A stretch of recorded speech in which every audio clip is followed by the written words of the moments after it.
And welcome everybody.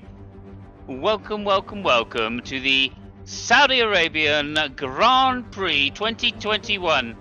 I think this is probably going to be one of the most hotly contested podcasts of the year for us.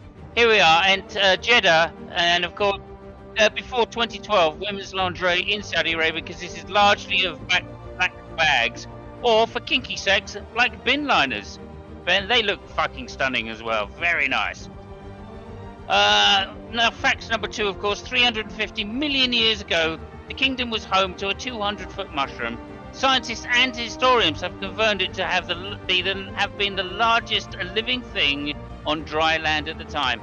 Fascinating facts about this fascinating place of Saudi Arabia. Look at that, more water than they can piss with. There you go. Beautiful, absolutely beautiful. And of course, heavily discotized. They've got many discotheques in Saudi Arabia, because a lot of them liked, oh my god, the volume. Fucking Formula One. Still, there we are. Saudi Arabia. What a great Grand Prix we had, and welcome everybody. I'd like to welcome my host, the fantastic Fabio. Hello. Hello. I love your tribute to Perry Como that you're doing today. I think that's really nice. The fuck what? The Perry Como tribute that you're doing. Obviously, this jumper and turtleneck. Oh, the jumper. Okay. Yeah, fair enough. And turtleneck. Yeah. Very nice. Stunning, in fact. There you go. And we are, of course, a modern podcast. So, hi, kids. Hi out there, everybody. Hey, Bubbly Elvis, welcome. And Robert X. Not to, also to say, Lucky Wolf, thank you for coming back. Somebody called Gonna Go for it. Don't know who that is. Someone gave him a wrench. Don't know. Geo Sam, good to see you. Minnow and Savage. We have no time. Stop well, you're saying right. That to everybody. We have no time. You are right, because so much happened. Yes. Okay, well, basically, I thought of a way, Fabio. I've been wrecking my brains all night about this.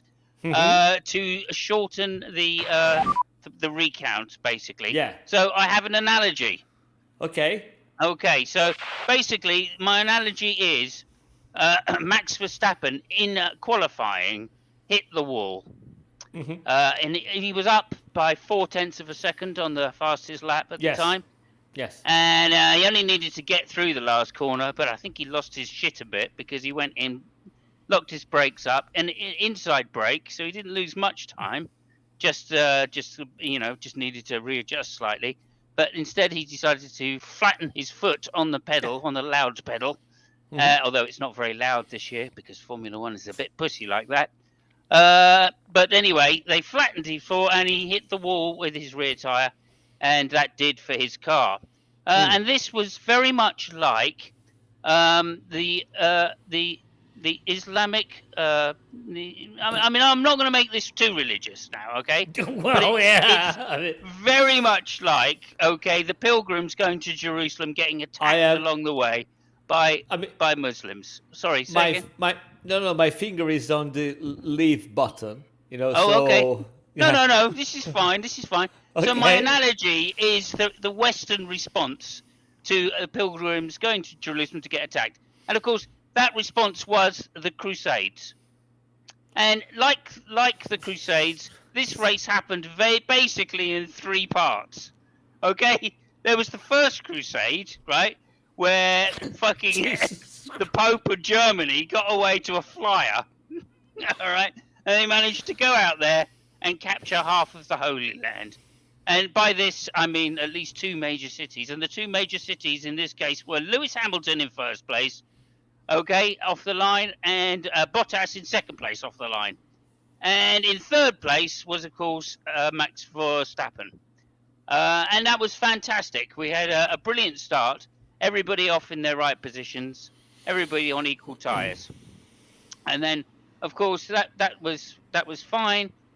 A good getaway. I was looking forward to a great race there by a lot of tactics to be involved, etc., etc. Tyre tactics, especially everybody on the same yellow tyre. So we were looking forward to a great race. Then, of course, Mick Schumacher, the younger, unfortunately lost his rear into turn 10, maybe. 23, I think. No, it can't have been 23. Yeah, I think so. It just can't be 23 because we're talking Mick Schumacher. Yeah. Okay, could be 23. You're right. Okay. I'm just looking at the screen and it hasn't come up yet because I'm actually ahead. But lap 10, Mick Schumacher, sector 3, probably lap 23. Hit the barriers. No. Corner 23, not lap 23. Oh, sorry, corner 23. Yeah, lap 10. And basically, he then the safety car came out. Now that was fine because everybody was behind in the thing. They took a couple of laps to tidy up Mick's car. Got that off the rack in a fairly efficient way for this circuit. They were obviously expecting stuff at this corner. But they also then had to repair the barriers. And that's where the trouble started because Mike Massey, who we've said before, is somewhat of an interesting referee. I'll leave it as interesting. Decided that he was then, having had put out the safety car, decided to do a bit more than that and make everybody stop in the pits. Now, this had two consequences. The first consequence is Mercedes had already come in and changed their tyres onto the hard tyres, and which actually turned out to be a bonus, but nonetheless we didn't know at the time. And Max Verstappen, who was in third place, decided to stay out and inherit the lead and take track position in first place, but of course with his yellow tyres. So that was how the situation went. And of course, when the red flag went out, this allowed everybody that hadn't pitted to come in and get a free pit stop and change tyres. So I think Mercedes felt very hard done by. In this case, basically, the fight back by the Islamic Empire, the Saudis and Saladin, basically, they were very successful fighting back, and they managed to repel the Germans in the First Crusade. And of course, that was the end of the First Crusades. It was pretty much a draw, and except Red Bull had managed to get into first place. Then, of course, we got the second restart, which was quite interesting, because now we're on to the Second Crusade. And in the Second Crusade, of course, it was Max Verstappen in first place, Lewis Hamilton second place, Bottas in third place, and Ocon in fourth place. Again, going into the same corner, first corner, more shenanigans between the two protagonists. Lewis managed to get a great start. Max locked up slightly, had to run off track, but came on track at a very dodgy place and almost took Lewis out. Lewis, of course, quick reactions. We had managed to avoid the contact and just gave up the place. And at that particular moment, Ocon managed to get past. Okay, so then we were into the Second Crusade, where the French really came through. You see where this analogy is going.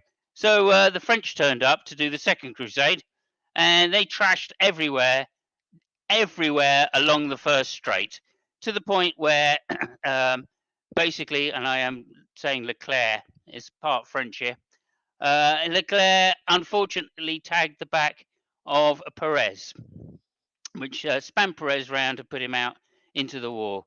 This led to several other consequences, mainly Russell hitting the brakes and Mazepin then driving straight into the back of him. Obviously, Mazepin didn't slow down at all, despite the fact there was lots of white smoke up ahead, cars spinning all over the road. Mazepin must have thought, well, I'm a racing driver. So anyway, he clapped the back of Russell. It should be said, of course, that there was no room going through the previous corner. And of course, Leclerc had done is just not back off and kept his foot in. And because they were three wide, Perez, of course, assumed that he would have backed off. And of course, he hadn't. And therefore, Perez moved over and closed the door on Leclerc. So although Perez was blaming Leclerc for it, that's not the way I personally saw it. In fact, it seemed to be that there was a car on the inside, one of the Haas cars, presumably Mick. No, not Mick. It was one of the Alfa Romeos, presumably Giovinazzi. And, there was just no room for 3 cars. As was said, this circuit is a narrow circuit. I thought it was designed by Hermann Tilke, this particular circuit, but it turns out no, it can't be, because it's too exciting a racetrack. Although exciting is not the right word, I thought it needed a different word, and then I looked up who actually designed it, and it was Hermann Tilke's son that designed this track.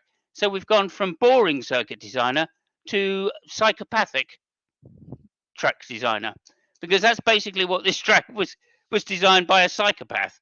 Anybody that knows Formula One would never make a track this narrow, right? With these drivers, with these cars, with the walls that like they are around the place. I mean, it's just pointless. And also, we've got Tilke tracks tend to have very long straights, etc. And these straights don't seem to be very straight, which doesn't help, because it means there's blind corners everywhere, all at max speed. So it's just psychopathic. But there you go. Moving on then, because there's a lot in this race, so this could take a little while, like Fabio said. So that was after the restart. That then brought out, I don't know, what do they call it? Oh yeah, virtual safety cars, and then we're into end of the Second Crusade, probably.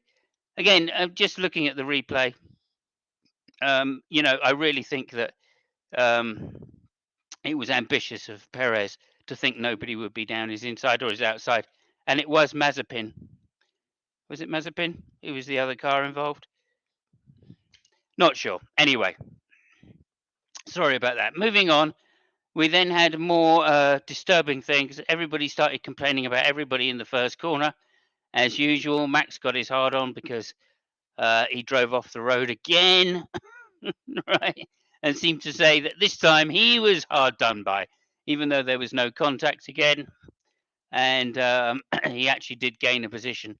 When he came back on the track, he didn't come back on at in a safe way. He came back on unsafe halfway through the corner, right on the apex, which is not exactly the thing he could have done. If you look at his hands on the steering wheel, he could have avoided that, but chose not to. So I do think he was arrowing his car at Lewis, because he, again, just can't stand being overtaken. He's a child, that's all I'm saying. Okay, so that basically was the Second Crusade there. It was to do with the French getting ahead in a very unusual way. And yeah, what can we say? There you go. Well done to Ocon. He got the just desserts. Then we're into the third restart, because the red flag came out, as I said. And this time, of course, Red Bull decided to switch strategy and put Max's car onto the yellow tyres. Lewis, of course, stayed on the hard tyres, and and I can't remember. I believe the Ocon's car was also on white on the hard tyres. So as was expected, this was a good strategy at the time by Red Bull, because they managed to get their car then ahead of both Lewis and Ocon. This gave them the distinct advantage because they had track position, and of course, because they were on softer tyres, they were able to do this. So it was a good strategy. Nonetheless, Lewis kept calm. I have to say, I would have been livid in his position, but he kept calm, just kept going, and obviously at lap 18, he was getting past Ocon, who he already got past, and then up to Max, and then the negotiations came right between everybody, because it was allegedly unfair. And Max had that unfair in turn 1 in the first time, and so they were looking at that. It was unfair that in the second one, in the second restart, so the stewards were looking at that, and they decided that Max had to, under negotiation, which I've obviously never heard before, decided that Max had to give the position back. And this led to a difficult thing because when he did this, of course, Max wanted to do it before the DRS line, which meant he literally led him past over the DRS line and then overtook into the same corner, which of course was not acceptable under any circumstances. So that wasn't going to happen, basically. And so he got ordered to let him past again. In the meantime, by this time this happened, he'd already then been given a 5-second penalty. And when he eventually did try and let him past, he decided to try the same thing again. And eventually eventually Lewis ended up driving into the back of Verstappen. Now, whether this was deliberately done by Verstappen, we didn't know at the time. In hindsight, it turned out it was deliberate, and for two reasons. Firstly, there was a strategy call for Max to do that at that particular point, and secondly, the other thing I noticed was that Herman's helmet, decided to say that he had definitive proof that Max hadn't braked. Okay, so straight away I knew that he'd done it deliberately. That was my giveaway, by the way. So that's why I was in the side chat or in Discord going, he's brake test him, which was, of course, a lot of people's reaction immediately upon seeing it, including Lewis's in the car. So there you go. And then, of course, it was a question of the investigation coming out. So eventually on lap 40.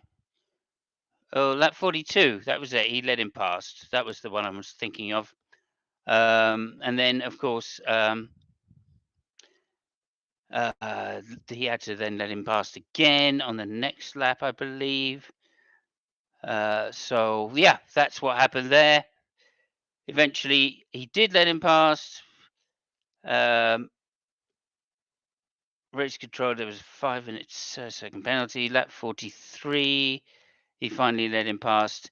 And then in that process of letting him pass, Lewis then decided to run Verstappen out of road going into the first corner. So even though he had DRS, because Max did the swap at the same place, nonetheless he he ran him out of road, so he was off road, and therefore Lewis got away, and that was it. He just pulled away, presumably because, as it was suggested earlier by the Mercedes team for tactics, that they'd put Max onto the yellow tyres, which were the wrong tyres, and in fact the right tyres were the hard tyres, and it did in fact turn out to be that way.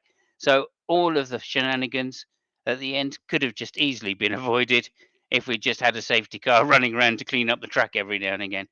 And that's my main criticism. Basically, Michael Massey was the one that ruined this race. And in fact, we could have had a much better race, I would suggest, without all of the shenanigans and all of the bad driving, all of the childish and petulant behavior. You know, there was no need to have any of the stuff going on. Leclerc should have been in the race. Perez should have been in the race. I think it would have been a much more interesting race. But nonetheless, that's what we got. We got a series of results which I don't think reflected how good this Grand Prix could have been if it was for people not to try, or if it wasn't for the stewards trying not to take a situation on this final few races and make the World Championship decided by an event. And I said this a few races ago.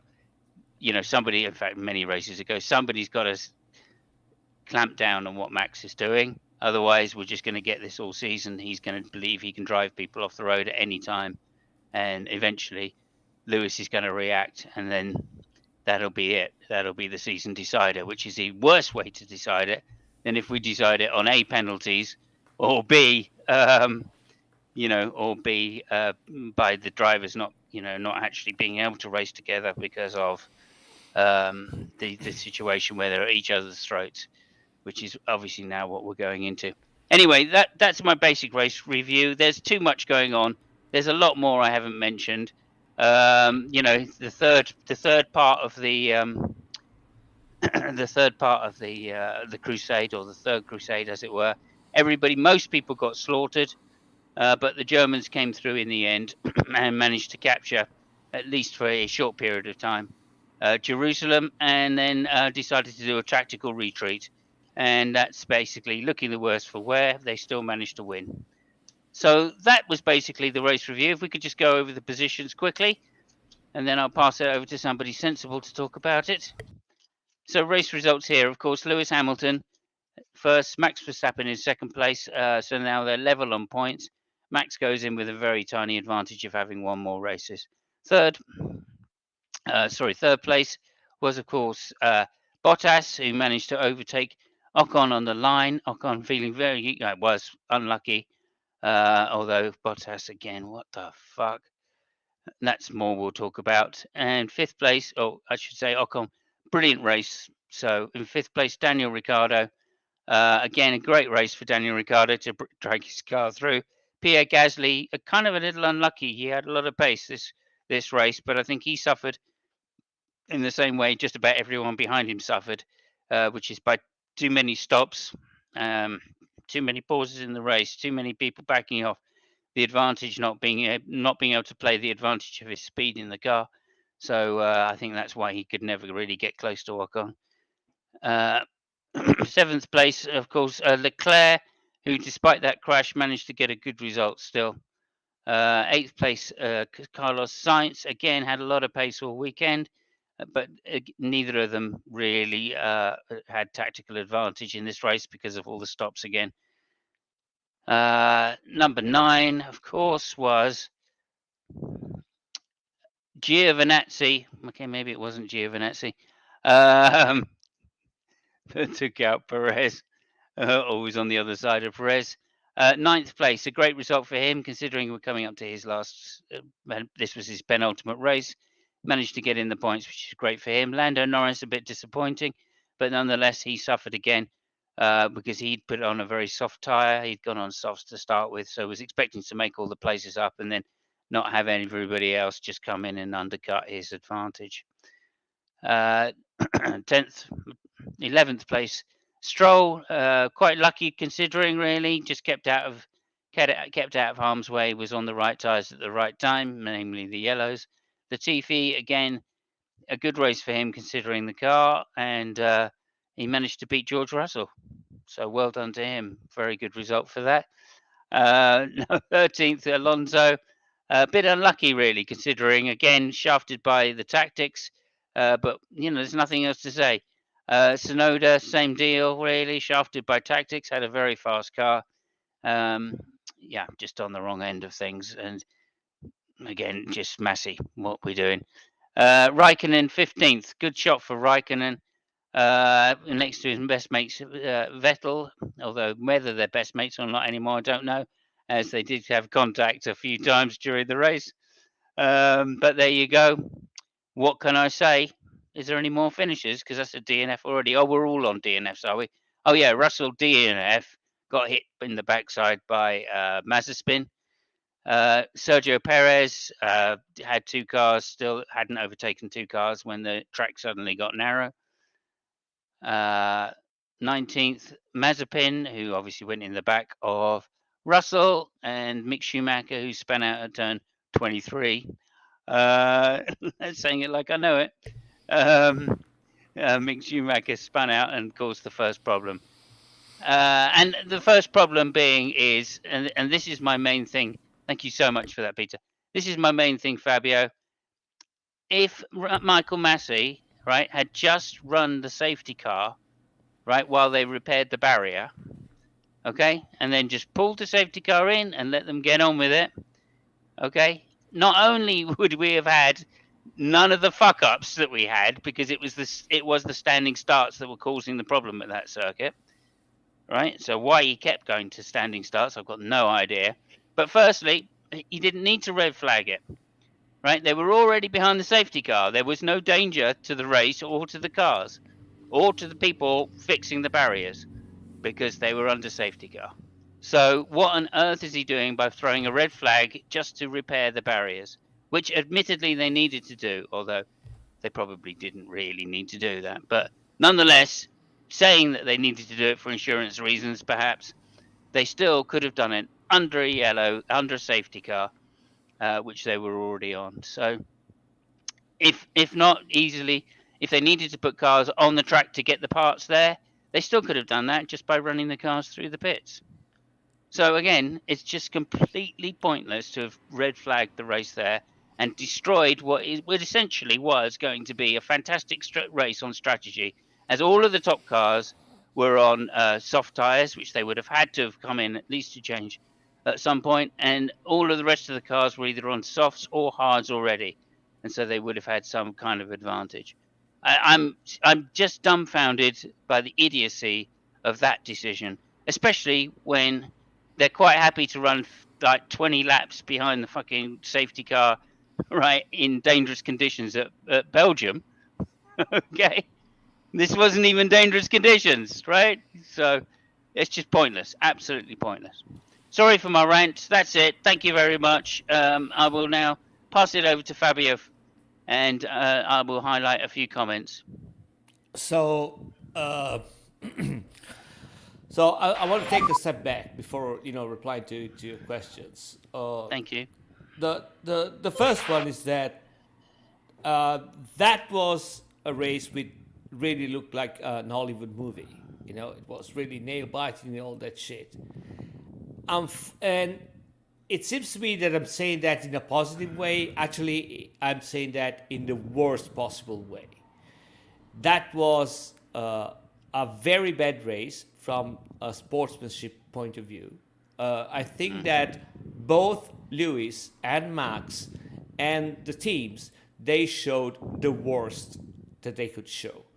I will probably give you that Max probably was a little bit worse than Lewis, but probably just by a couple of occasions. I mean, they were both really bad, sportsmanship wise, and the teams too. It's the end of a championship which is nail biting, and none of them are behaving like proper sports people. So if I had to show one race to somebody which wants to get into that sport, I will not show them this race, because that was really bad. And it was bad for a lot of reasons. The drivers were bad, the teams were bad, the race direction was really, really bad. I mean, I don't know what the fuck of what medicine Michael Masi gets, but apparently it kicked in at the wrong time, because I mean, some of the things were just and you're right. I mean, they were just mind-boggling. There was no reason to fix the barriers, mostly because that kind of barriers, they cannot be fixed in the time that they try to fix them. I can't remember the proper name of the barriers, but they basically did nothing about that. Yeah, I think they're called Protec or something. Yeah, Protec, stuff like that. So that was something, which was, really, really, really puzzling, and it shafted Lewis the first time. There were other things that you can blame to the race direction, and there are some things that they go back to Brazil, when they basically decided that if you are inside a corner, you can just the moment that you have no space, you can go wide, and then the other guy can go wide, and everything is fine. That's exactly what Lewis did with Max, and that's exactly what Max did. But this is Max because has been doing it all season. I mean, it's not just Brazil. No, I'm going back to Portugal here. Well, I mean, Brazil was the highlight, because that was in your face. They decided, fuck it, it's okay. No, we said this on Brazil. So, yeah. We both said on Brazil, this is it now. Now Right, we I know mean- the title will be decided by a crash. No, I mean, I'm not saying That's what I that. said. I'm saying, That's what I predicted. That's what I said. yeah, but what I'm saying is that in Brazil they established a standard, and now they're running by that standard. And I mean, they can't complain about that because that's what the race direction decided, and that's what the drivers are doing. So I'm not blaming them. It's not the drivers. It's Max who's doing it.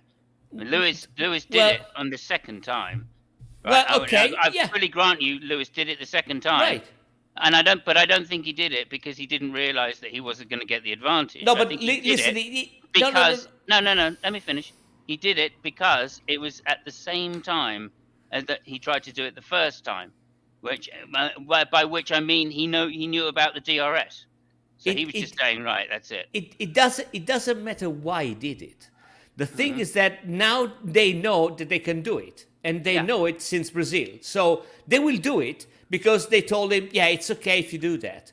They should have stopped them, when it first happened. And so, things would have gone a little bit different. But now it's too late. There is one race left.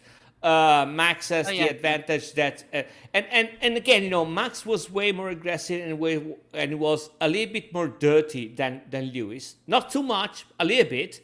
He's been he's not more dirty than usual. No, but let me just finish. Sorry. I beg your pardon. Yeah, but the thing is that Max. We have to remember Max is in the position where if things go wrong, he gets the advantage. So Lewis has to be more conservative, and it's so. What I'm saying is that it's not that Lewis is better than Max in this instance because we saw that when he had when they had to give back the position, he just put 3 gears, and then Max braked because there is data. He applied I think 69 psi of pressure on the brake, so the data is there. He braked. There is no question about it, and that was really dangerous. But Lewis didn't want to. But Lewis didn't want to overtake. Why? Because DRS, and that I think it's a little bit stupid for 2 reasons. The first one is that apparently there was the Mercedes pit, told Lewis that he was allowed to overtake really late. That was the first mistake. The second mistake is that Lewis could have overtaken him. And even if Max would have get DRS and passed him again, they would have told him, listen, you got to give him in position back again, as it happened the second time. Yeah, so, like in Belgium, yeah. Yeah, so I think there was a red mist, which went, to all the people. And there were some things which really I cannot wrap my head around, the old deal with Masi, I'll let you start in that position because of what happened in the first corner. I mean, that too is something that I cannot understand because my understanding is that when you have a red flag, and this to me, so it's, I understand it's a really weird point I'm making, but I'm trying to prove a bigger point. So they basically had a restart, and there was this kerfuffle on the first chicane. Max got an unfair advantage, and then there was the crash, right? And then there was the crash. So the lap was not finished. Now, my recollection, and I might be wrong, is that when you red flag a race, you basically restart from the last good positions, and the last good position were the restart of the race because they haven't finished one lap, right? So what in the hell possessed Red Bull to agree on starting from that? Because the moment that you restart the race, there is no more unfair advantage, right? But they agreed to what Masi said because they were afraid of some investigation, which the investigation could not have happened because there was not an unfair advantage. The race was stopped. So why did they say yes? Because I think they were not thinking clearly. And this is this is the biggest point I'm trying to prove. So the drivers were not thinking clearly. The teams were not thinking clearly. And it's really hard now to understand if the teams are not thinking clearly because the drivers are so steamed up, or the drivers are so steamed up because the teams are, or the drivers are not thinking clearly because the teams are so steamed up. And this is something we said, even the last race. I'm putting a lot of blame on Toto Wolff and Horner, and I'm blaming them as much as they blame the drivers because they're not fucking helping. And while I understand that somebody which is driving in a, I'm opening, a small parenthesis here, in a fucking insane track that I hope I will never see again in my life, because this track is mental, and in a bad way. You cannot have 250 kilometers an hour average on walls. It's not even funny. It's not even dangerous. It's idiotic at best. This is not a sport anymore. They're not. I mean, it all has become something which it has so many levels of idiocy that it's really hard to point one finger. It's mind-boggling to me. You have one of the most dangerous tracks. You have stewards which are not pros, and we go back to something that we've been saying for 3 years now. That at least, the FIA should have should have pros on all the tracks. They should have the people which goes to Silverstone, to Monza, that people should be in charge of being the stewards all over the place. So it is really, sometimes the mind boggles. It's a very important sport with high stakes. It's really dangerous, and it's managed by idiots. And I'm sorry to say, last Sunday was run by idiots, both on the race direction and both on the cars and on the teams. Yes. It was really amateur time. So I was really, really disappointed by the race. Yeah. Okay. So for those reasons. I agree. I actually thought that you restarted a race from not the last time the cars went over, but the time before they went over the start finish line. So sorry, go ahead. But you're right. That's what it meant. It's the last known good position. So if you the last So if you start the race, right, and you have a big crash at the first corner, you restart the race with the same position that you started the race. That was exactly the situation that we're happened, in. Yeah. Right. And that's how it used to be in the 80s. I remember when that happened. Yeah, and also, do you want to talk about they made two restarts from two standing start restarts in fucking Jeddah? If there is a track where you need to restart the race under the safety car, that was it. Yeah, I agree. I completely agree. It's bonkers. It's mental. It's nuts. But he should never have restarted. I want you just to agree to that first of all. They could have, even if that wall needed changing, which I don't. They showed a brief aerial shot of it after they'd fixed it, and it looked fine to me. But of course, I'm not on the ground, so again, insurance policies. They know it's a dangerous track. They know if anybody goes in there, there are marginal, gains here, right? It is the race direction call. You can have a rolling start. There's no problems with that. Well, they didn't even need a rolling start. That's what I'm saying. But what I'm saying is that it was already under safety car. It was a stupid decision to stop the race. That's it. Okay, and even if they needed to change the wall. Put new pieces in there. No, listen. So the thing is that so you're talking about the first one, because I don't think there is too many issues on the second one. The second one they need it, But the first one, debris on the road. Yeah. So so the first one it's bonkers, not because of the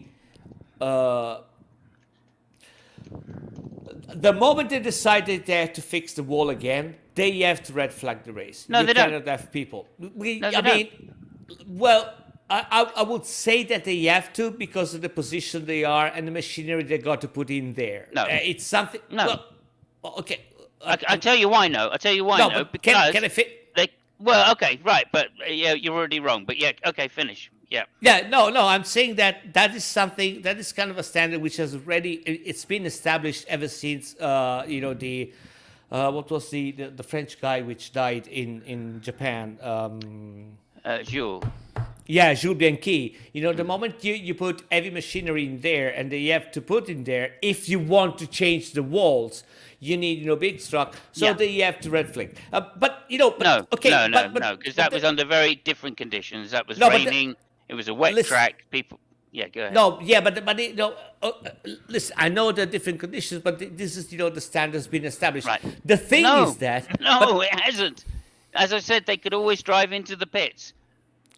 That's what they're allowed to do. That they can stop in the pits under a safety car, and then just pull away again, right? If they need to put heavy machinery on the track, which they did. Yeah, I mean, it's a rolling start then.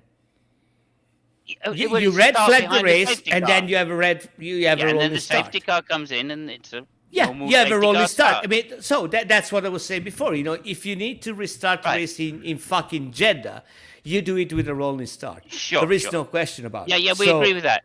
But that's what I mean. So, they don't need to stop the race. They can just literally keep the cars driving around. If they need to get extra time to get a car down there, they can go through the pits. There's plenty of other options besides stopping the race.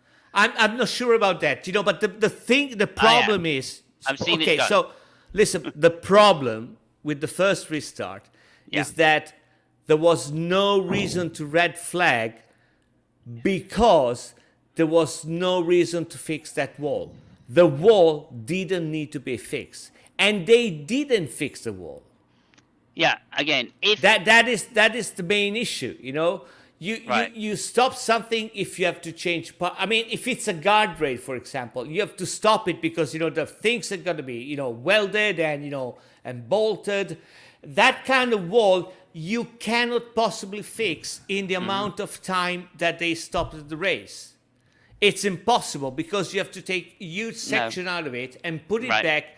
So that was stupid. But again, we're still blaming the same guy, for different reasons. So I don't even think there is a something we have to disagree on that. Well, no, I'm just saying. I don't know what it is about the protect barrier that was damaged. Maybe one piece needed to be replaced because it had been punctured. Right? Say that is the case. We're not there. We don't know. All I know is there were two vehicles in that little bit, right? One of them being the van, which holds the Protect stuff, funnily enough, right, that came out. And maybe, and just maybe, it needed an inspection by somebody else. Maybe that's the case. Under all of those circumstances, you could still do all of that behind a safety car. There's just absolutely no fucking reason to stop the race. That's the first thing. And stopping the race is why they then made the decision to start the race from a standing start, because they'd already set a precedent earlier, right, for trying to restart races under a safety car. Okay? Trying to do the rolling start. People had already complained about it because there was not enough fucking overtaking. Right now, it's ridiculous to say that should be. Hang on, it's ridiculous to say that should be a criteria for this track. That I definitely agree with. So, I mean, the fact that they had to red flag or not because of the barriers, this is something that I don't know. There might have been reason. They might have had good reason to put a red flag. What I'm just saying is that the standing start was idiotic, and it's all for a lot of reasons. I mean, and the most important one was that 2 hours before the race, they had the F2 race. They had a massive crash at the start. One of the rear wings flew into the fucking pit lane. And the pit lane at the time was hugely crowded because you had all the F2 teams on the wall and you have all the F1 guys in the garage. It fucking flew into that. So they knew it was dangerous. They knew it might be a catastrophe. So fuck it, rolling start. But again, we are talking about a person like Michael Masi, which it really it was fucking unbelievable. That guy was unbelievable. Yeah, I mean, I can't agree more. We've been complaining about him now. Well, individually, we haven't been complaining about him because we haven't wanted to. We have been complaining about him. I've been saying that fucking cheating refereeing prick for some time about him. Yes. But nonetheless, all right. I do appreciate that it's really difficult to have a go at the authorities in these situations because we think that they do know what they're doing. It just turns out that this guy is replacing somebody, namely Charlie Whiting, who actually, has been doing the job for so long that, of course, he would never make these decisions. And we've got a new guy in there that's making strange decisions based upon politics, clearly, right? That's why he's offering deals to the fucking people instead of just going, hey, look, Max has just driven on the track at the apex, having gone off the track. That's an unsafe return to the track, number one. And number two, he's gained an advantage. So actually, here you go. It's a 30-second or a stop-go penalty. That's it. Stop go. No, but Bang, listen. It's. I'm just confused. No, right? but man, listen. And everything. And then another thing. And everything you said about the teams being unfair and not fucking, being at each other's throat. That's what Wolf said 2 races ago. He said it's war now because you've done this thing where you're just appealing shit without evidence. All right, and now this is a fucking war. And he didn't mean this is a war. Right, just like between you and me, this is now the dirty tactics that are going to get used to the end of the season. Well, right, okay, and that includes manipulating Massey, as far as I can see. Let's remember it was Toto Wolff which said that. So I mean, we all agree that we got to take everything we say with a pinch of salt. But regardless, I think that was true.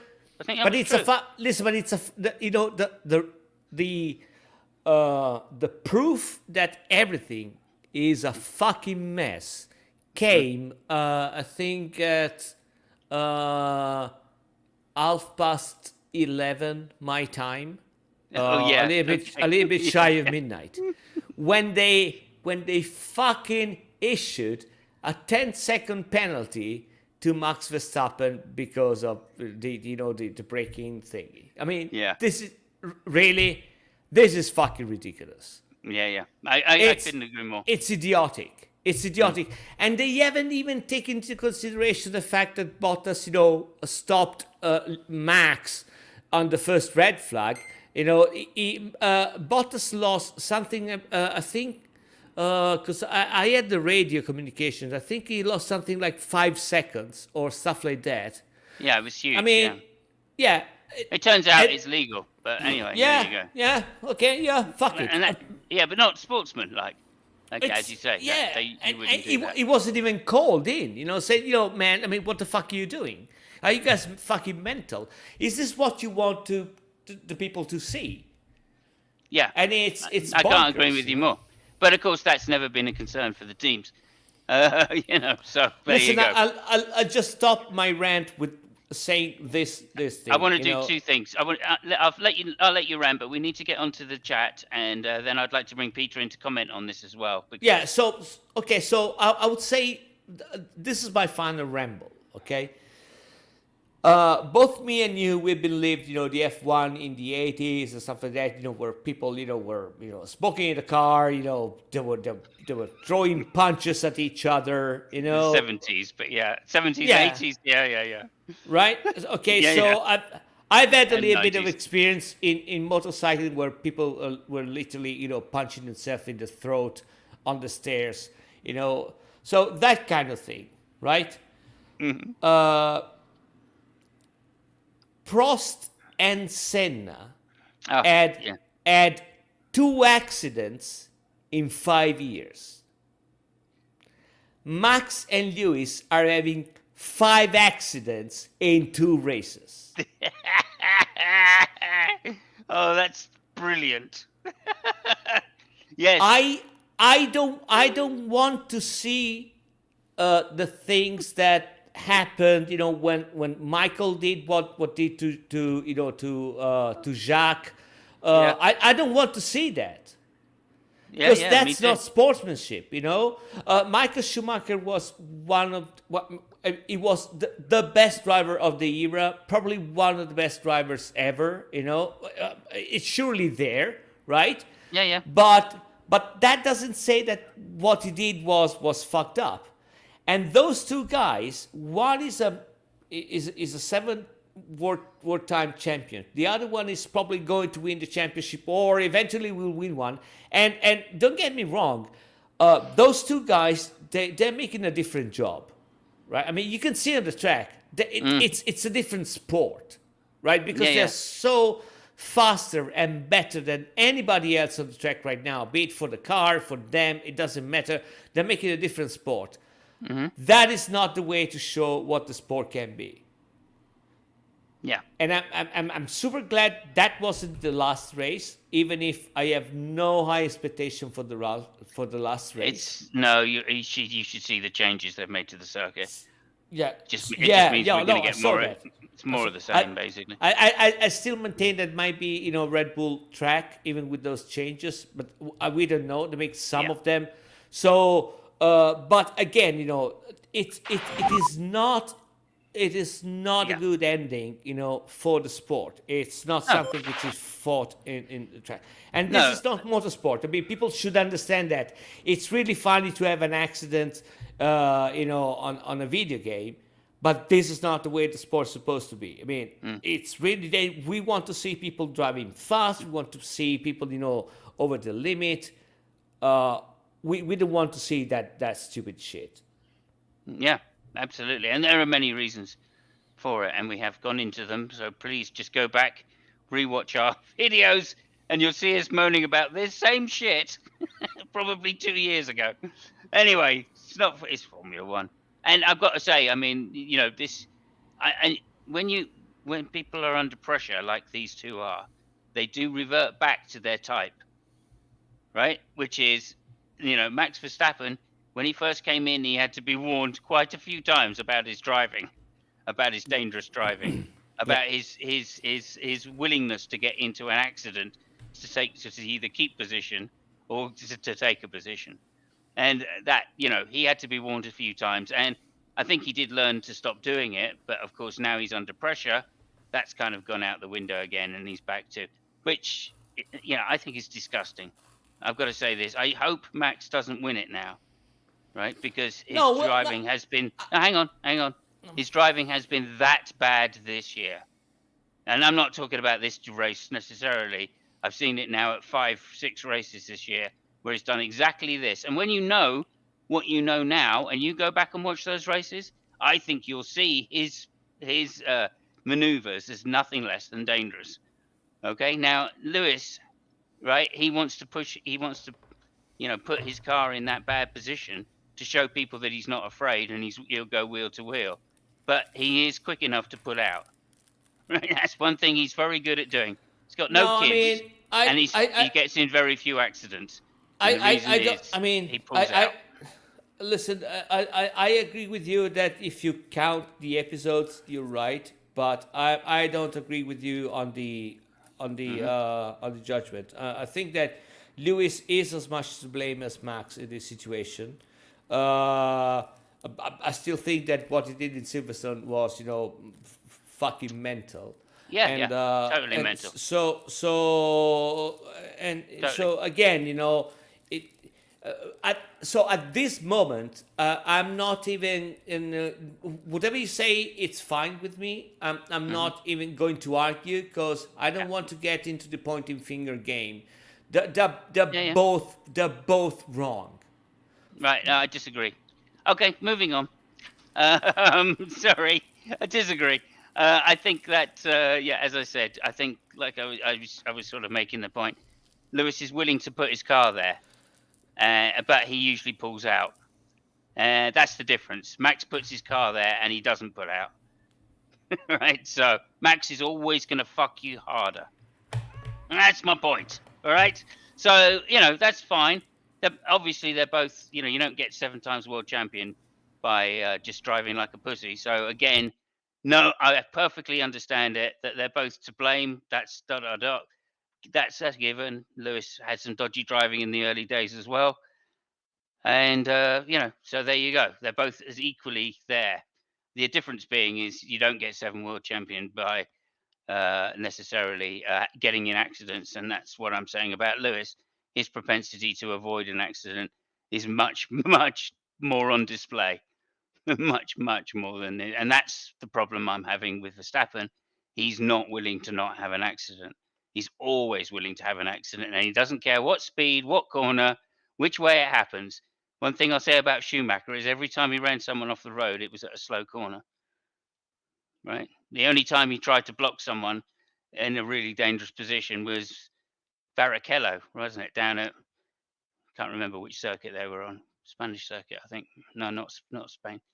Portugal, maybe. I don't know. I can't remember the circuit where he blocked him into a wall. So, that all I'm saying is that, yeah, great, agree, but it's Max that's the problem here. It's not Lewis, right? Lewis has raced against several other champions. And yes, he gets dirty when he has to, because that's the name of the game. And like Silverstone is the classic example where he put his car there to have a crash. The same way Senna put his car in Japan into the first corner to have a crash, right? So I don't think Lewis sees it any different than Senna, right? And Senna certainly wasn't a dangerous driver by the sense of risking other people's lives, right? So anyway, I think that was the point. And so that's for me. Again, I have to defend this. That's why Lewis is what I see as being reactionary in this situation, and it's why Michael Massey is such a poor referee, because he should have been putting his foot down to the teams a lot earlier in the season, so we could avoid these problems at the end of the season. Which, as I say, if it destroys the championship next time, then I think we'll all be sorry about it. And this race is the classic example of why that's the case, right? Because they can't be trusted. The drivers can't be trusted to do it.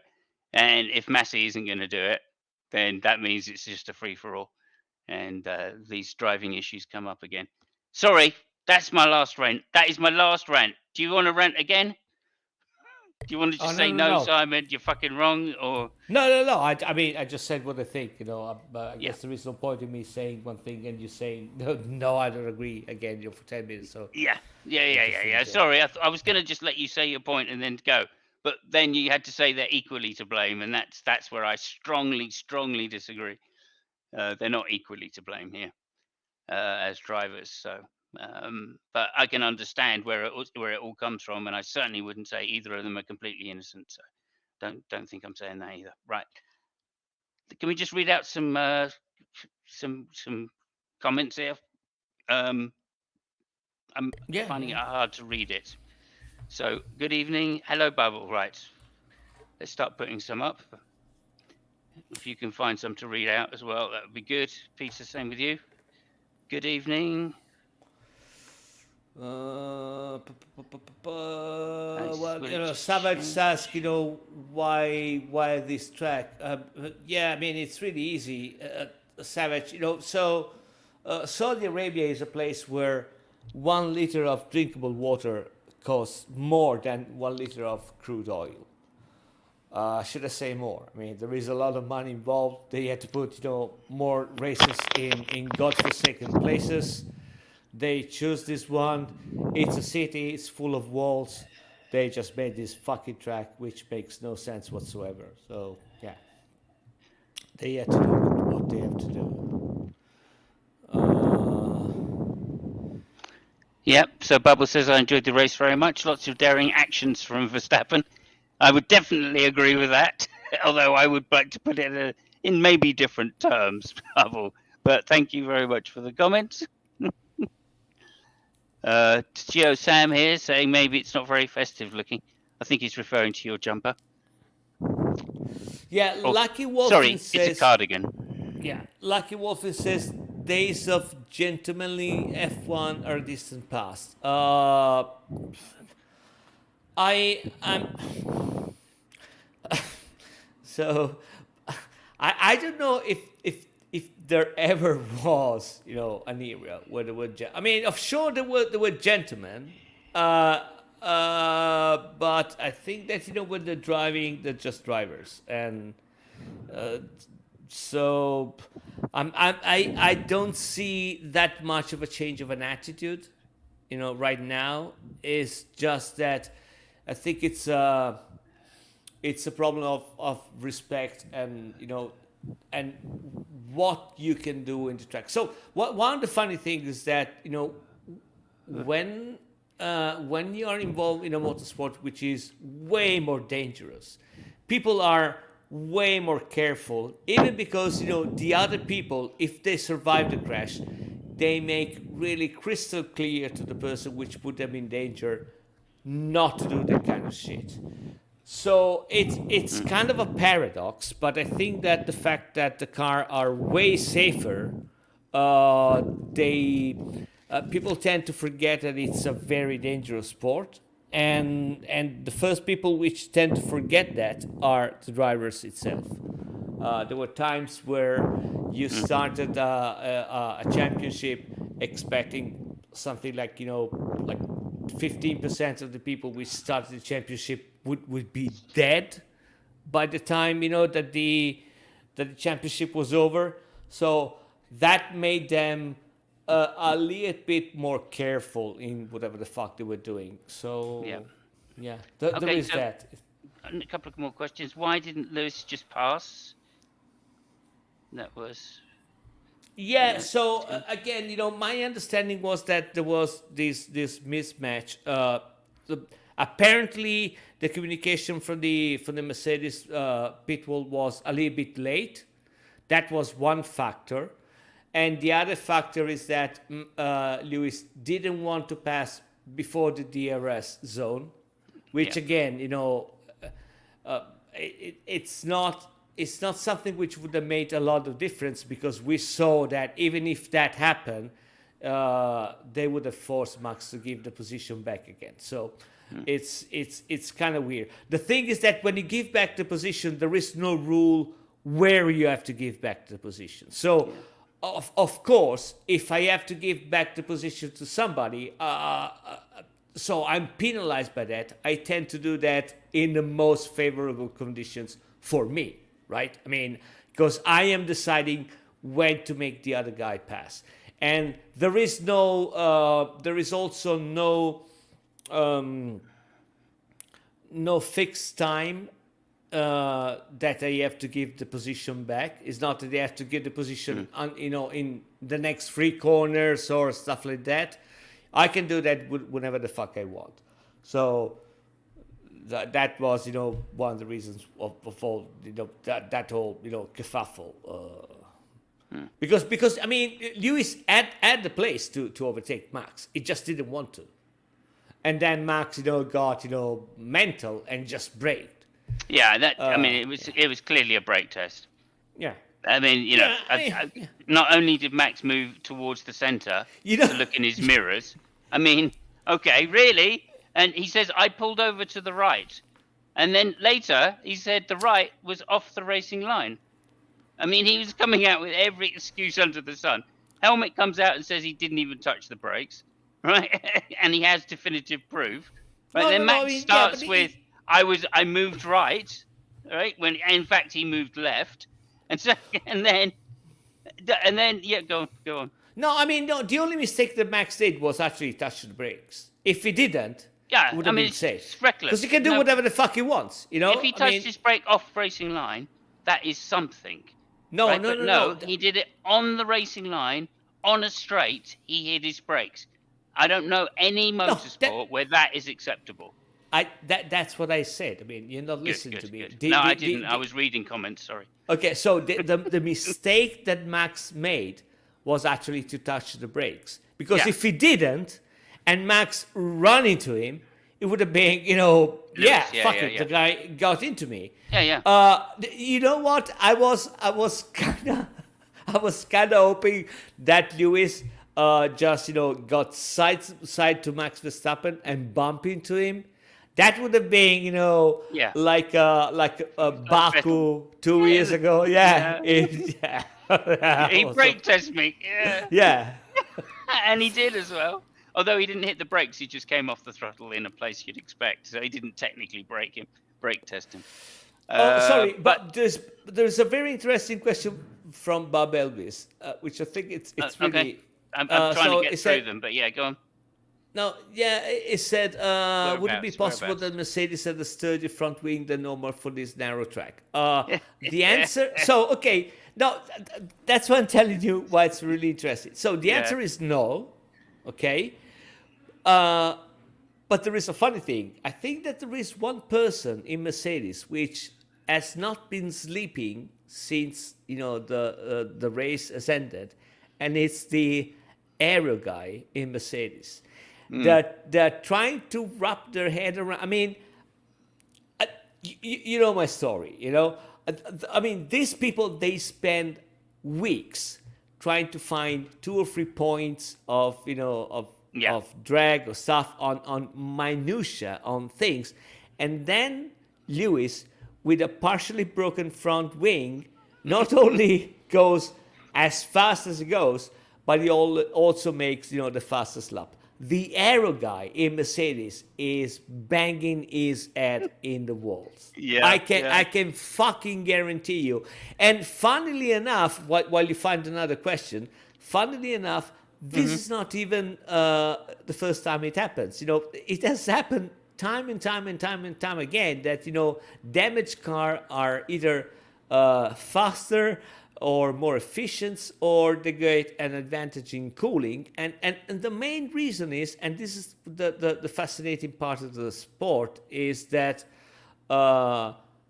simulations and the wind tunnel are different from the track. That is that is one of those things. But absolutely. Tunnels are ideal conditions, of course. So Robert says Simon really wants Jos to lose. Max, you mean, presumably.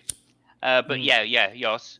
And you should have seen me in Discord with Fabio when after Max hit the wall.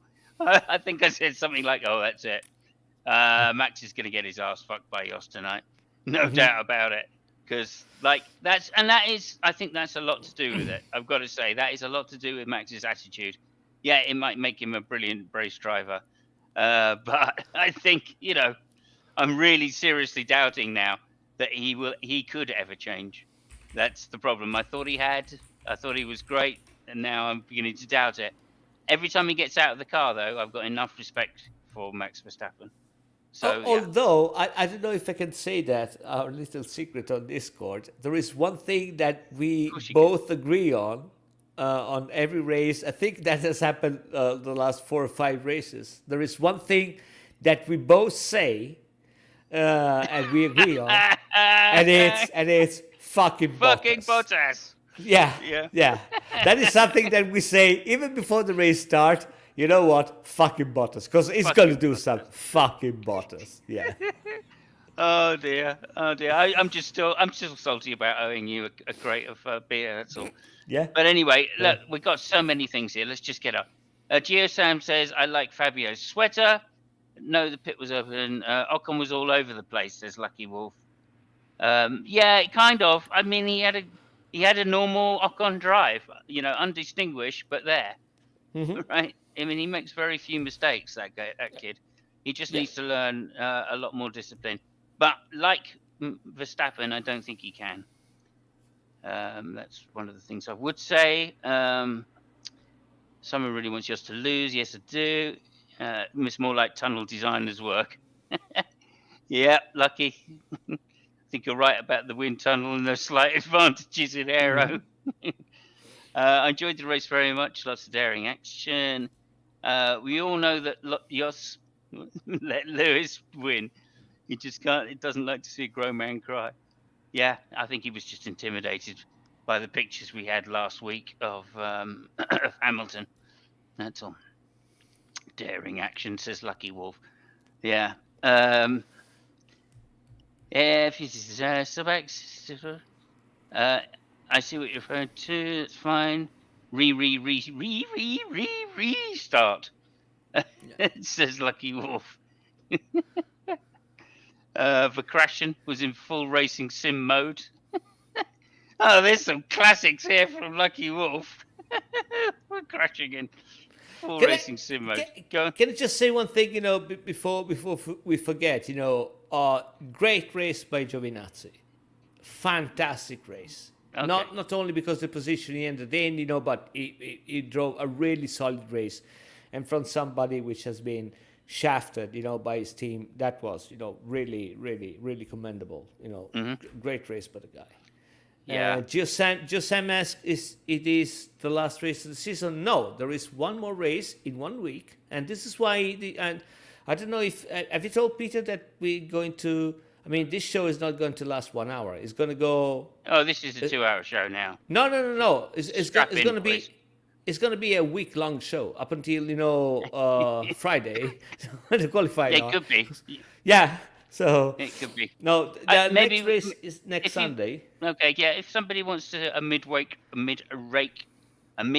race update, then please just say in the side chat, and we'll try and do one. As we are coming up to the very last race of the season, and there's everything to blame. Everything to play for.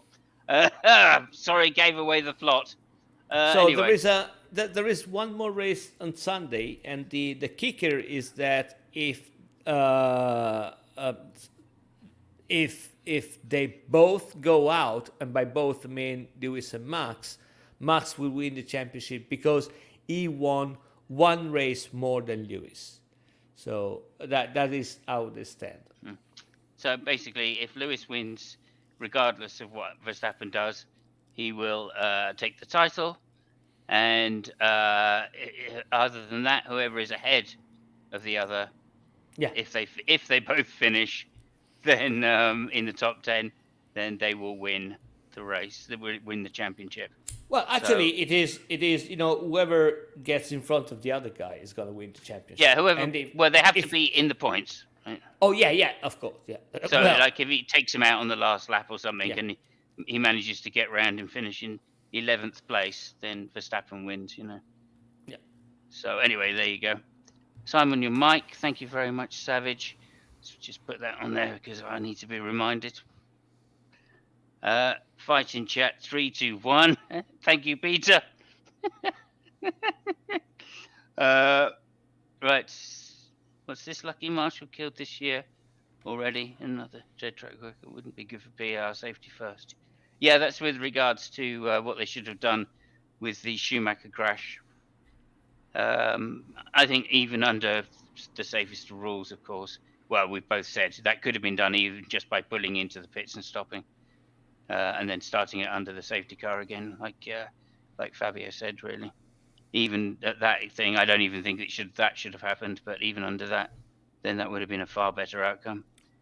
Bottas almost rear-ended Verstappen in the first thing. Yeah, actually did. yeah. There was a lot of lock brakes into that first corner. The barrier is called Barry. Says Pink. Yes, those Protect barriers are called Barry. Yeah. Nice.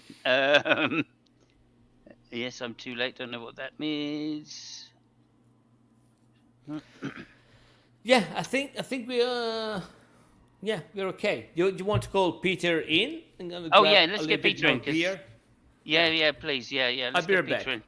I mean, we've still got a few messages. I'm still going through them. But Peter, if you want to come in quick and I'd like to just get your overview of the penalty situation, where you think the first or crucial mistake is. And then, if you wouldn't mind, then we can go to your usual little section. Yeah, I'm sitting here in the blistering heat. Before we started, you said we're going to make this brief because I don't want to spend too much time on this. Yeah, well, Fabio ranted, and I've got to have a rant. Blame Fabio when he's not here. Then I have to have a rant, and then he has to have a rant, and then Actually, you spent 27 minutes in the recap of the race, and I spoke for something like 20 minutes. So, fuck off. Well, no, I'm not saying it's your fault. I'm not saying it's your fault. I'm saying we both did it. I said to Peter before the thing, "Oh look, I'm just going to go through the race as quick as I can. Then we're going to get Fab to have his little go, and then we'll get you in straight away, and then we can have a three-way discussion on the rules." Yeah. And now, once I started getting into a two-way discussion with you on it, I went, "Well, that the ain't big going to problem, work, is it?" the big problem is now, should we go back knowing what happened? Yeah, no, you just say your bit, Peter, because it's important that we document and get your ideas down. I mean, basically, my question is, what was the worst decision that Massey made? Okay, and if he made a different decision earlier, do you think he could have? Showing up at the track. I agree with you that I think they may have been able to repair the barriers without having to stop the entire race. Not entirely sure if it would have been safe enough, but that, yeah. I mean, after Jules crashed, I think everyone is a little bit anxious when they've got people on track directly in front of the cars in a corner. I think that might be one of the reasons why they did that. My biggest problem is That's with a the reason, by the way. yeah, well, No, depends. it's nothing. It's not even comparable to the Bianchi situation. No. I agree. It is not a wet track, but this is. I might be insurance stuff too. That they're calling for that. Granted, even if it was insurance, still could have done it my way. Yeah. If not, they definitely could have done it Fabio's way. Yeah. So it's still a shitty decision. I Anyway, agree. Carry on.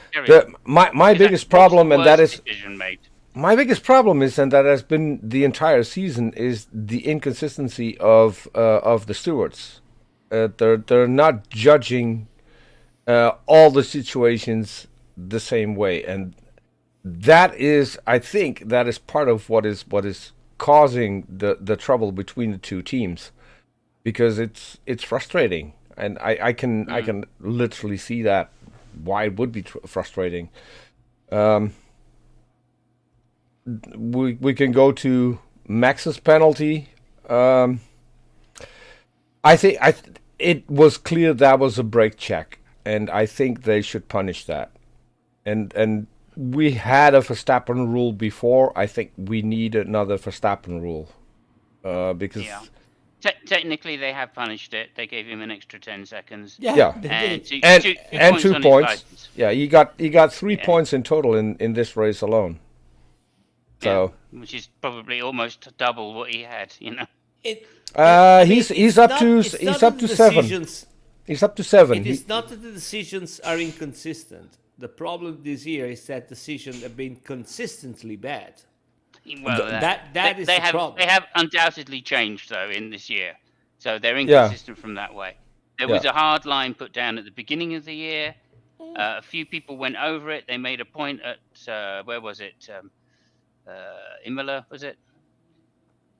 Yeah, I think Where did they race this year? That was I can't remember the name of the track offhand, but I remember them going around. Lando got a penalty. Perez got a penalty. Really pissed off Horner that race. Anyway, and several other people, Sonoda I think also got a penalty, and so they were trying to make a point about it, of saying that the car ahead going into the corner has to be given room. And since then, every time Max has been in a corner, specifically, but generally more people towards the end of the season, including Lewis on a couple of occasions. Yeah, because they decided that, if you... Right, so that's inconsistent, right? Well, no, it's really consistent. I mean, because they decide that, that if you are inside, but you cannot make the corner, you can go wide, and the other guy goes wide, and you're right. And that is bonkers. That is what has happened, in Brazil. It has happened before. It has happened, yesterday. But they made... hang on. They made a rule. They made a rule and made a point at a particular circuit, okay, which is to say, if the car ahead, right, is ahead going into the corner, it must be given room. Outside, inside, doesn't make any fucking difference. Yeah. Right. And that, since then, has never been applied again. It was applied Yeah. rigidly in that one race. Now that's inconsistent. That's It's- that's what I'm saying as well. They consistently wanted to race one way. They went right up to halfway. They tried to make a point, and then obviously they got too much shit and kickback from the teams or whomever, and they decided that's it. They can't do it. And Michael Massey's just bent to the political will of the team, saying we don't want to race that way. I'm not referring to the fact that it has to be given room. I'm referring to the fact that if you are inside and you outbrake the guy and you go wide while you are inside and you force the other guy outside, it's all fine, which is bonkers. Right. It wasn't fine at the beginning of the year, though. They were giving penalties for it. Again, that's why I pointed back to Brazil, because in Brazil they said it's fine, and now it's fine, and now we see what happens. Mm-hmm. So it's totally. Yeah, we did say this at the time, of course. Yeah. I actually said if they don't punish this, they can't punish him at all. Yeah. Right. So this is ridiculous. This is the most extreme, and I've been saying that for the last 3 times he's done this and run Lewis off the track. Every single time I say that this is him running Lewis off the track, he's just opening his steering. Oh. That's all he's doing, and it's this terrible. This is one of the things why I'm not a fan of Verstappen. And I think this is Jos's fault, because when Verstappen would lose a race when he was young, his dad wouldn't talk to him for 2 weeks. That stuff sticks. If you do like that, stuff like that to a kid, and I'm pretty sure it's gone progressively worse as he went up in race classes. That's the part that's not going to help. And the stress levels go up, and he just keeps returning to his previous conduct. Yeah, like he was doing. Same thing Lewis does as well. Lewis gets really whiny, as we know. He gets really complainy, okay, and he moans to everybody, and then just goes gets angry with himself, and away he goes, right? And that's his motivation. I'm sorry, just to point out the fact that Lewis never did it. I mean, Lewis just did it with Ocon at the second restart. He did exactly the same thing when Max got inside. I agree. Lewis did the same thing to Ocon. He just went inside and he went wide, and Ocon run, and that again was okay because of Brazil, because of what happened in the fourth. No, not because of Brazil. No, not because he had a car. Because he had a car on his inside. That's why that was okay. I mean, I'm sorry. That's the fact of it. What else are you going to do? If you've got a car on your inside, you can't turn into the car just because you've got a car on your outside. Can you? You got to watch when Lewis was when he was there. Right. There was Lewis tried to protect Ocon. I mean, the second restart, it was actually looking only at Ocon. Right. And he left space for Verstappen to jump in. And he actually made a brilliant. He outbraked it brilliantly, but he pushed Ocon outside. In the same way. So, again, I'm not blaming Lewis, I'm not blaming Max, I'm not blaming anybody, because now that is something which is allowed, and we expect to see that happening, It's okay. I mean, it's not one specific thing. It's not one specific thing. It's a combination of things that is leading up to this. Yeah, it's the political pressure put on Massey by the teams. That's some of it, right? And then the second part, because Massey said it, that all that bargaining on the radio was to make it seem like the FIA have not got involved in the end of the championship and they've left it be. Yeah, he desperately doesn't want to refer anything to the stewards. Yeah, that is. I mean, you remember we wrote that. I wrote it to you on Discord. The very same thing.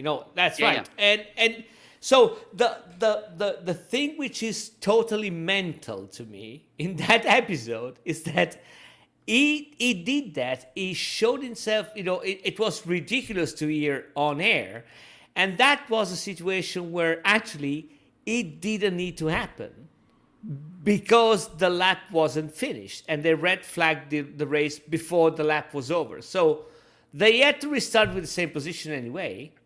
There was no damage done, basically. It was as if the restart never happened. but they had to show themselves, the ridiculous people that they are by, putting on air this, this thing, which, I mean, I thought there was some kind of interference from some other channel. Somebody was trolling the guy because saying, okay, this is not happening. What the fuck are they talking about? Well, It was. I mean, I don't know if it was in Saudi Arabia. It looked like they were dealing something in a souk. I'll give you this, then I'll give you that. To be fair, give me two camels. Fabio, I saw a thing today. Masi gave an interview, and he said that frequently happens. Only then you don't get to hear it. So No. Okay, no, listen, that is bullshit. I'll tell you why it's bullshit. It is bullshit because the person which decide what to put on air or not is the FIA. They decide what to put on air. That is correct. But I'm talking about the deal that was given to Red Bull. Right. That was something that Masi said will happens more often because then less things go to the stewards if they accept it. Right. And okay, that might be a good thing for the race stuff not ending up there. It's not. No. I mean, listen, if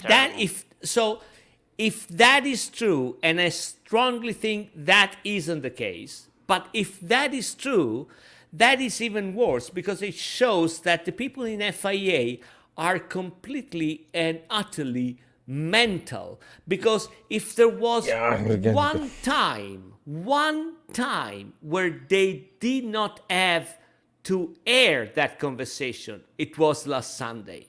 In all the championship, let's say that it happens every race, right? If there was one race where they needed not to air that conversation, was last Sunday. And we heard only that last Sunday. So if Maz is right, they're idiots. And if Maz is wrong, he's lying, which I think that's the case, because that thing it is too big to kept under wrap. If that has happened in some other races, eventually some journalists and some other people would have talked about it. We would have known that kind of things happen. And to me, all the journalists, everybody, it came as a total shock. That level of conversation. So, I might be wrong, but I think, there's something fishy. And Maz is trying to cover his ass. Keep in mind, it is now owned by the Americans, and they want fireworks. They want the most sensation out of it in order to make it popular in the US. Sure. Yeah, they're still not. They're not silly. They don't want bad publicity if they can get good publicity. So again, I kind of agree with Fabio. Have you watched the US lately? Hang on. I think maybe, but I think maybe. But I think the issue is that Michael Massey's role used to be done by somebody who had a lot more integrity and common sense to stay out of the way when he needed to stay out of the way, which was most of the time, right? Unless Bernie was saying something had to change, then there was no reason for Michael Massey to get involved. And what's happened is, under the new sort of regulations or system that the American company has brought in, they've brought out this media guy and they put him right next to the stewards. Yeah. Right? And they're calling it race director. And it's just, the race, we don't want to see the technicalities of the race going on. What we want to see is the race going on. And we want that to be consistent, right? Which is something that Whitehead used to do. Because, there was a definite ethic and a way that the cars went about and the teams went about racing. Right? That if you didn't have this race director as a purely neutral spectator to everything, including the financials, right, then there's problems because it's not a sport. And you also need somebody with a lot more authority, which unfortunately Michael Masi is not. So the thing is that the only person that they have right now in the the organization which might have the necessary authority and experience to do Michael Masi's job, he can't do it because they put it on the head of everything. And I'm talking about Domenicali. Domenicali would be the perfect person to cover Masi's job, but he can't do it because, you know, he's the boss. He basically has to manage everything else. Yeah. So I think it's a human resources problem that they have. They don't have anybody which has enough authority and experience and, you know, skills to do that job. And I mean, if we can say one good thing about Michael Masi is that he really found himself in a really hard position in a very bad moment, because this is one of the closest, you know, championship which has ever been. It is his first year, so in a way, I kind of feel for the guy. He really found himself well. I mean, it's a very... I don't feel sorry for him, because he could have learnt the history and taken notes on what other race directors had done previously. Don't get me wrong. I'm not trying to make excuse for the guy. I'm just saying that from a human point of view, I kind of feel the guy, because I mean, listen, you know, that would be the dream job for a person like that, and he found himself into that chair all of a sudden in a really hot spot. So he has no time to learn. You know what I'm saying? Which is not an excuse. He's got this lifetime. This season will have seemed like 5 seasons. Yeah, because he's made so many terrible decisions this season. Right? I mean, this isn't the first one. If anything, it's going to be a learning experience. And I say one. I mean, this isn't the first race, right? I mean, how many bad decisions did he make in this race alone? Right? It's like you're saying, the number of times that Lewis and Max come together, you know, 5 times in 2 races, for goodness sake. You know what I mean? And it's the same thing. His errors have just been one on top of the other, which is why I wanted to highlight the first thing I said to bring it back. The first thing I said, which was it was about that first issue of not stopping them all, as you say, as you pinpointed. Let's say it in your way, not my way. Let's say your way. Restarting the First Crusade from a rolling start, rather than having to get the Pope to get everybody together to go on the Second Crusade. Okay, that's all I'm saying. If that decision had been different, we would have had an excellent race at a circuit which was probably the most challenging circuit I've seen for a long time.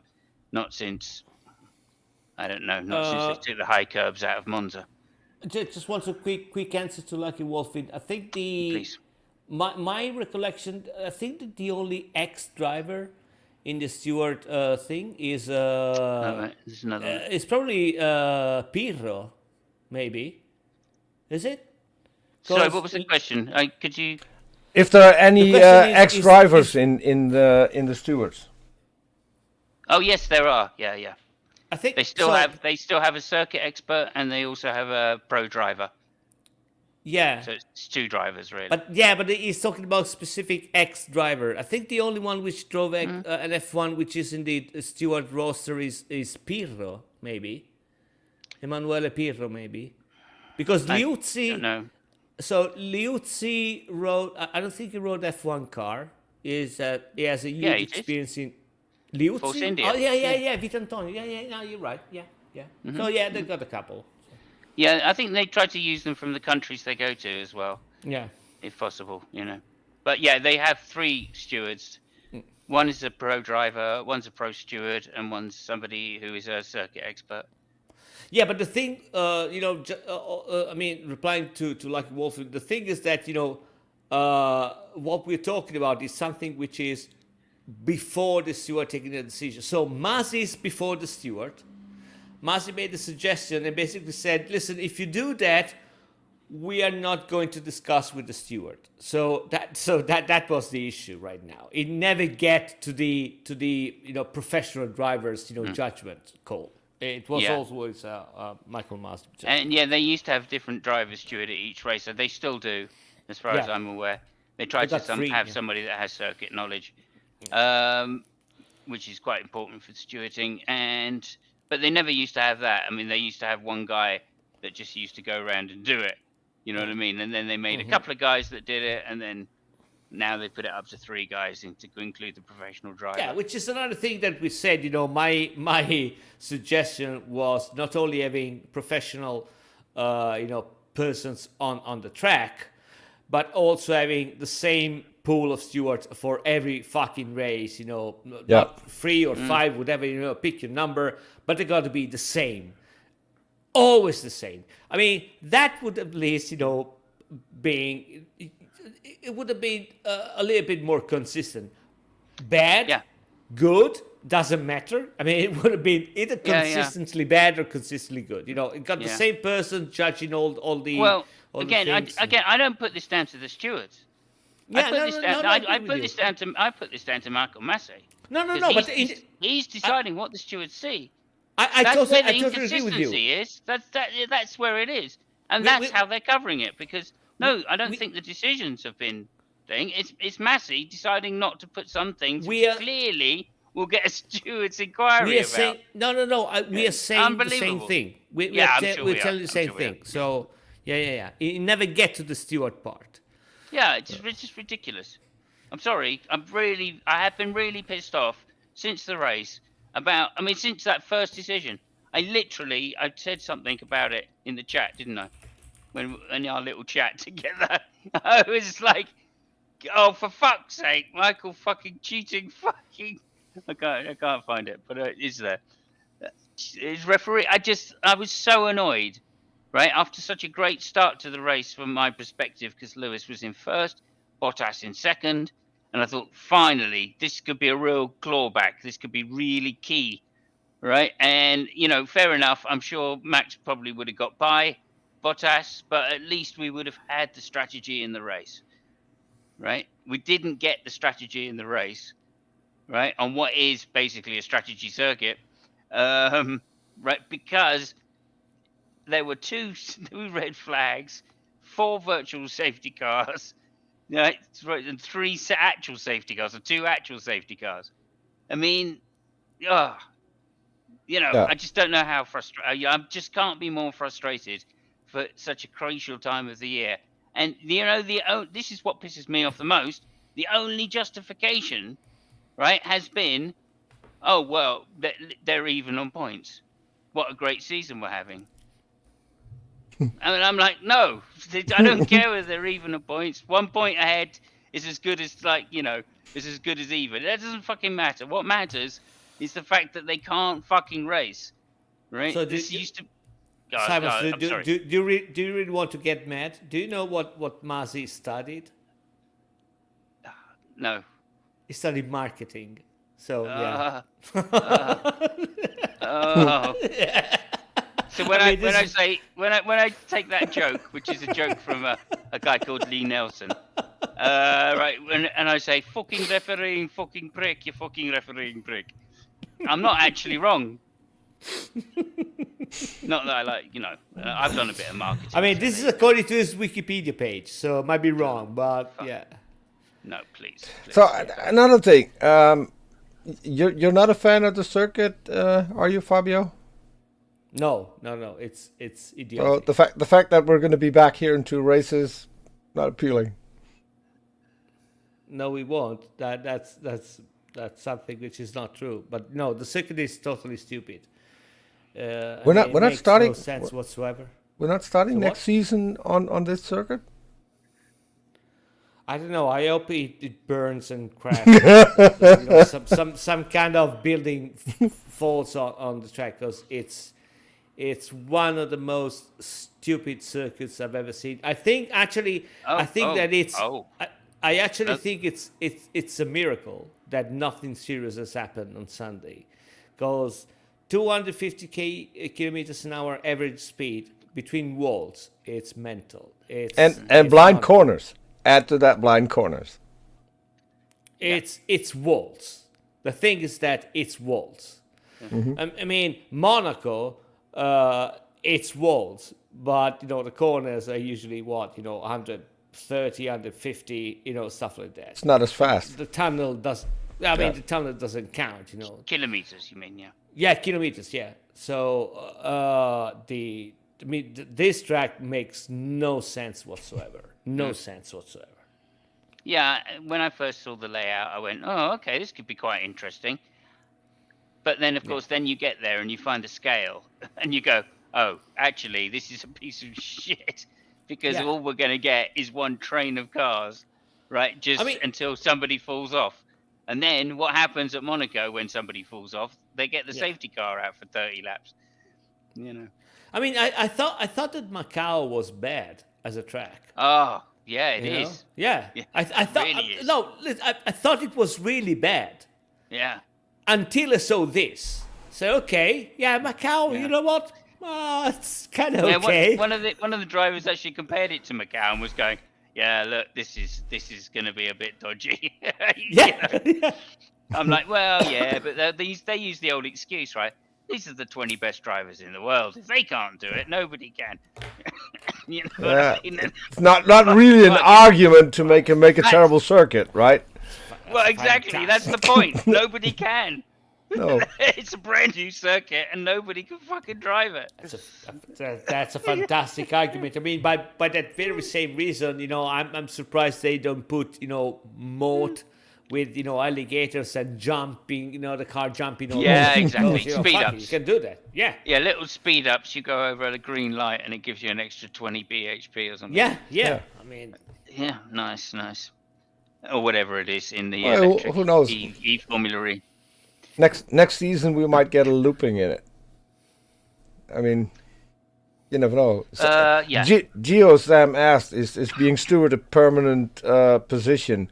No, they switch it up every race. There are new stewards, so there are recurring stewards, but it's One not, of them is permanent. Yeah.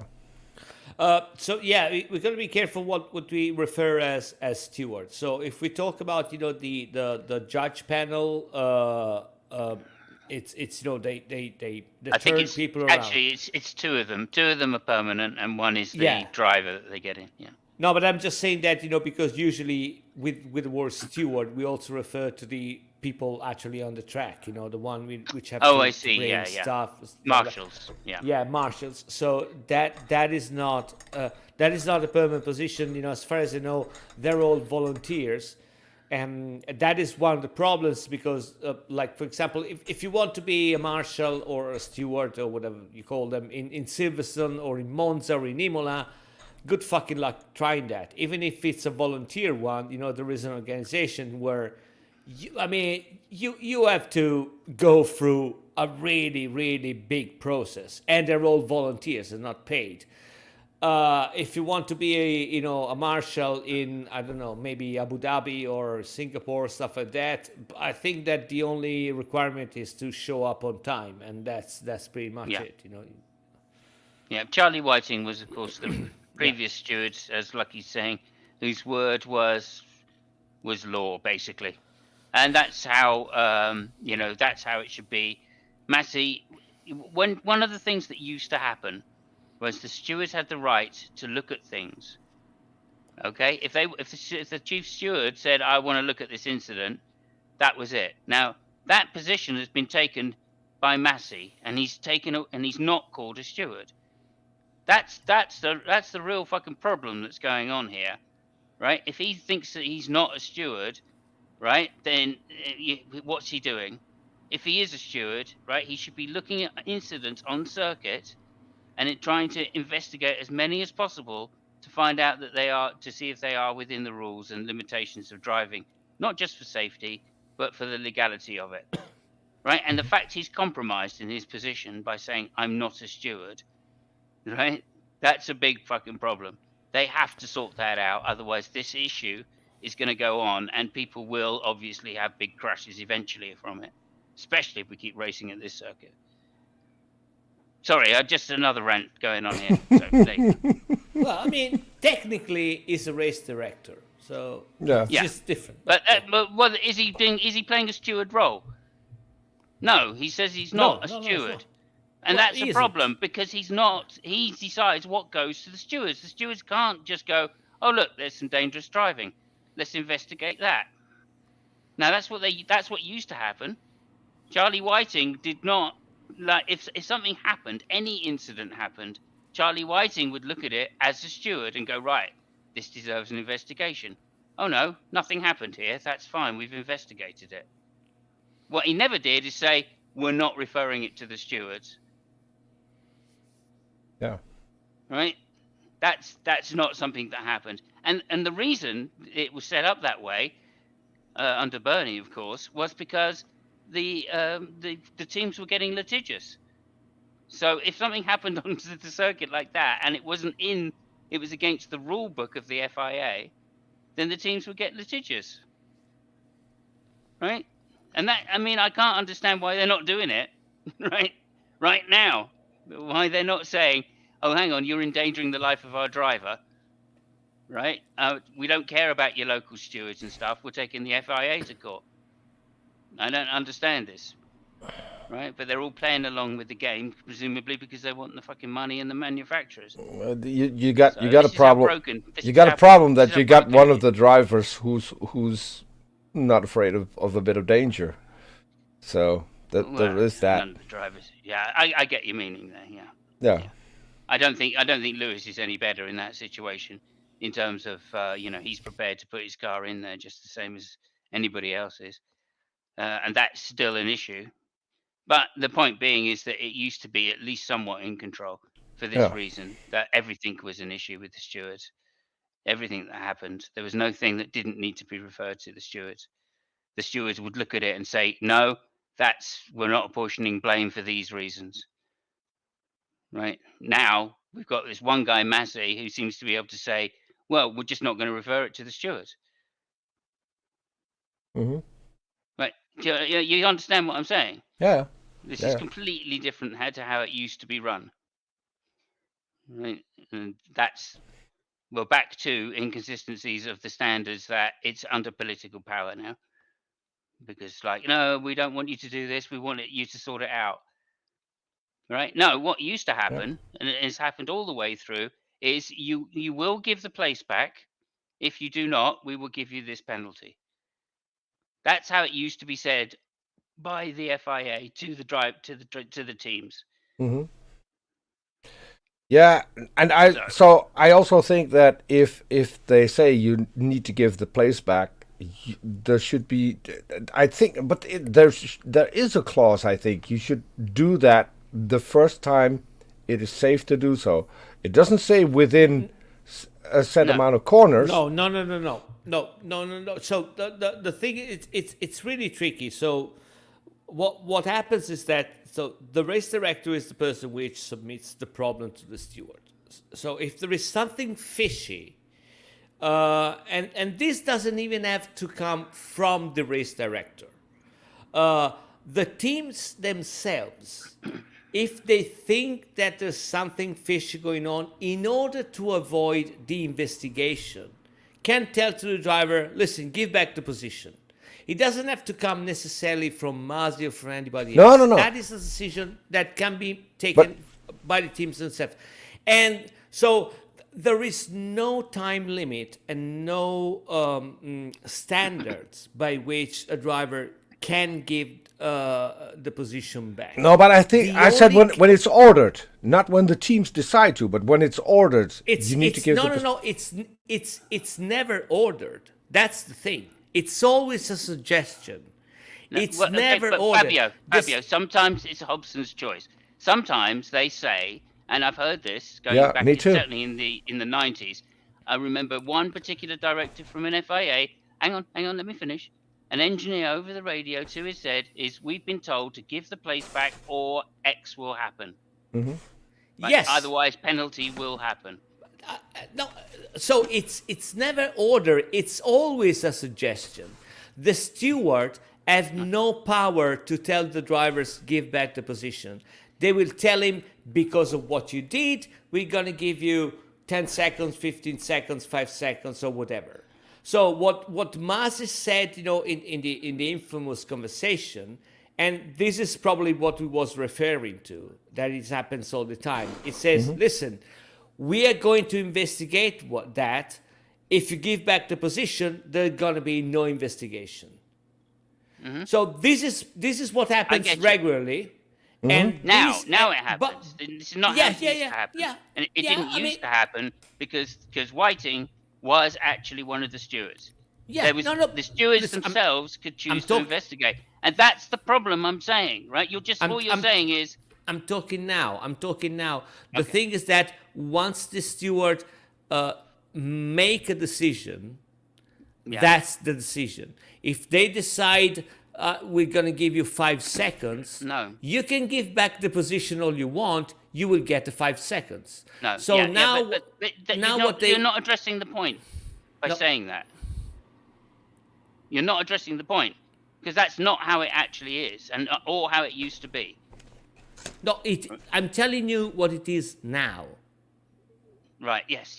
Right. Okay. I'm telling you what it is now. So Yes. every decision to give back the position is never something which starts from the stewards.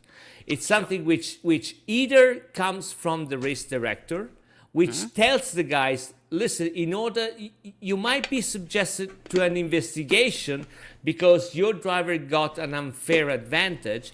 So if you give back the position, there is no unfair advantage, and there will be no investigation.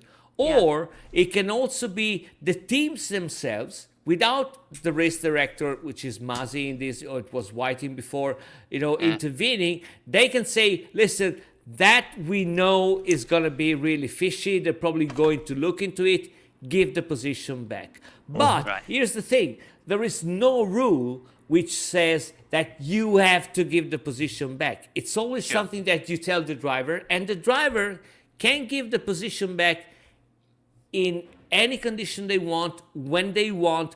The only caveat is that they have to give the position back before eventually the steward get to a decision.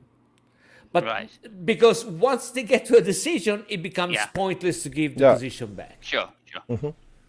I mean, the stewards in days past would say to the teams, give the place back or else you're going to get X penalty.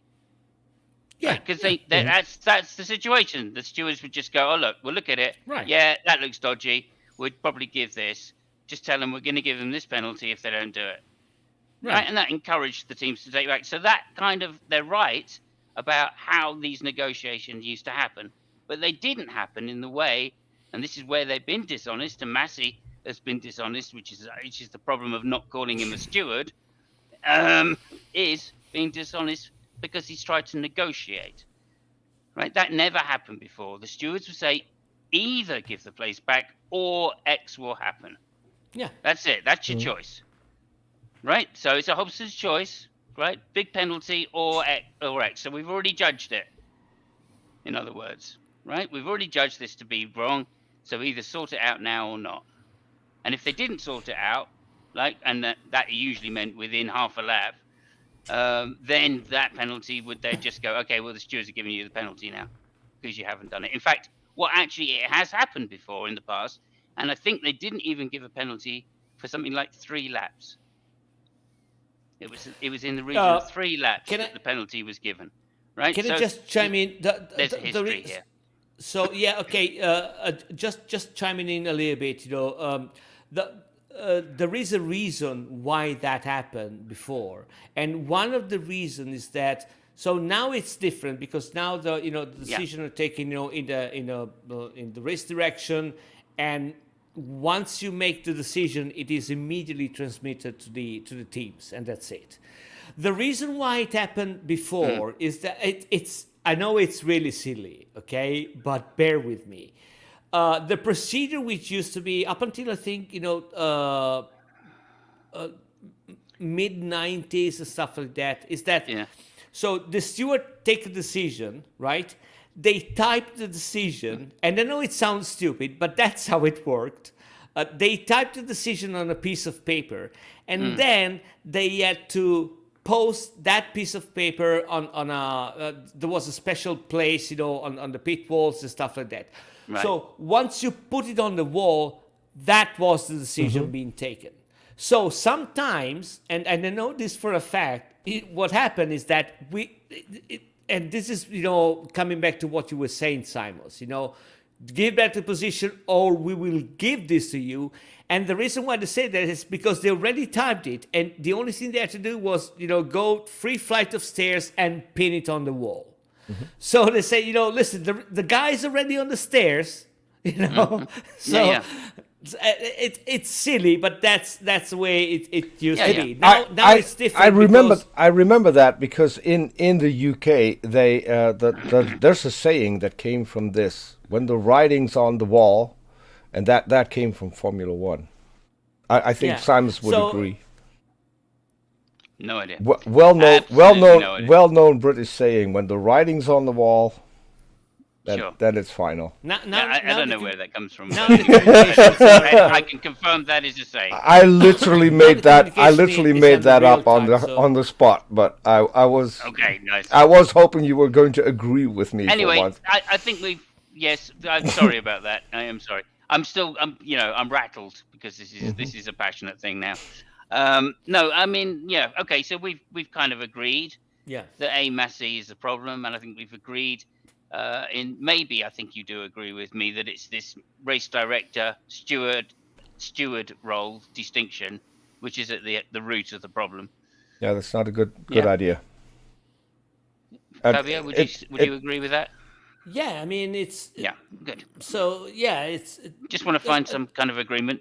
Thank you for saying yes. I mean, I don't think there was never any disagreement on that part. No, not really. It's just the role is what it is. And I mean, in order for you to cover that role, you got to be capable of covering that role. Because we can say whatever the thing we want. Okay, this is what the race director does. This is what the steward does. Once the things are clear, you need to find the best person for the spot you're talking about. And right now, as things are standing right now, Michael Masi is severely lacking on that stuff. So either that or he's got the time, is cocaine a little bit better. Because is medicine a little bit better. So I don't think that's it at all. I think the problem is in the structure now, then that's different from how it used to be. And I don't think it's the fact that Charlie Whiting is XYZ type of guy. I just think Massey doesn't understand what he's really doing there in the job. And you highlighted it by saying he's marketing, because what it needs is somebody in due justice, to be a judge. You want a judge sitting there. You don't want a marketing man that's just going to go, well, what's the bottom line? How can we say this the best way? Those are two questions which shouldn't come across the lips of a steward, right? And I'm really passionate about that. Now we've actually gone into it, especially. I completely agree. Savage, is that Savage you're asking me? Because we'll pick that up. Did they always have headsets to talk to the drivers? Nope. Not always. No. There was a time when even the team bosses didn't have headsets, and it started out that with the really important people getting headsets and getting radios, and now we're at a point where if you don't have a radio, you probably have a job that doesn't count. Yeah. Because now everyone has radios. Right, it was the early 80s, I believe. Yeah. When they Are started. you sure? I think the teams got it in the late 70s, and then in the early 80s the cars started getting it. Yeah, I watched the video this week. I watched the video this week that dealt with it. Later than that, because Mino is talking about headset talking to the drivers, and I think it was later than that. Okay. I would say it's probably well into the 90s, I think. Yeah, I don't think so. I think they had that's when they started downloading data from the computers, was in the early 90s, I think. They were already talking to the drivers. But I think they only had one radio connection. That was how it started to the car. Mm-hmm. And that for several years. Probably, I'm remembering now, and I would say it came in with active suspension was the time when they were definitely using radios. So that was probably 82, maybe, somewhere around there. Okay, yeah. Somewhere around there. I'll make a quick Google. So I think it was later than that, but yeah, good. Yeah, do. Anyway, I mean, I don't know. I just seem to remember I do remember hearing radio chat from someone driving Williams. I remember that. So, but yeah. Yeah, Michael also thinking about it. Oh, that was the 90s though, so Michael it was yeah. Anyway, there was another question up here. FAA Lucky Wolf just says the FIA race report will need to mention that radio discussion and possible implications should they investigate. Yes, indeed. Another point about this is that they're trying to, always in the past they played with giving penalties during the race and giving penalties after the race. And it used to be any decisions which were too difficult to make or had such big consequences, they would leave till after the race. And again, this was due to legal conditions. They used to sign off on the rules and have a legal agreement between all the teams and the FIA. And that was to ensure that there wasn't this favoritism. So it had been shown. So again, Lucky Seven says sorry for no Savage Minnow said sorry for the questions. Don't be sorry for the questions. no, The more Thank you interaction for the with the chat, the better. yeah. It's always good to have So a chat. position, lap, car in front, car behind, instructions. Yeah. I don't know whether any of you guys know when they started, but anyway, Fabio's looking it up. So Gio says is certainly no Verstappen radio. favorite to win in Abu Dhabi. It's a bit up for grabs, I think, at the moment. Lewis having his brand new engines, having more power. Lewis doesn't have a new engine now. No, he doesn't, but he has fairly new engines. His engines are newer than the ones that Max have, and we know that Very Mercedes didn't run them on full power, and with the new Honda engine, they have to in order to keep up. Yeah, I mean, I did hear a rumor that Red Bull were going to take a new engine for Max at Abu Dhabi, just because of the circuit changes. They think it'll be worth giving away the 5 places in order just to have a new. Is he going to have five engine. or 10? Is that is his second new 5. engine? Yeah, second.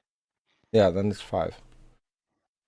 Yeah, I think it's 5 just for the one part, but he might have to take more. Obviously, I don't know what the for the first engine for the first new engine, it's 10 replaces.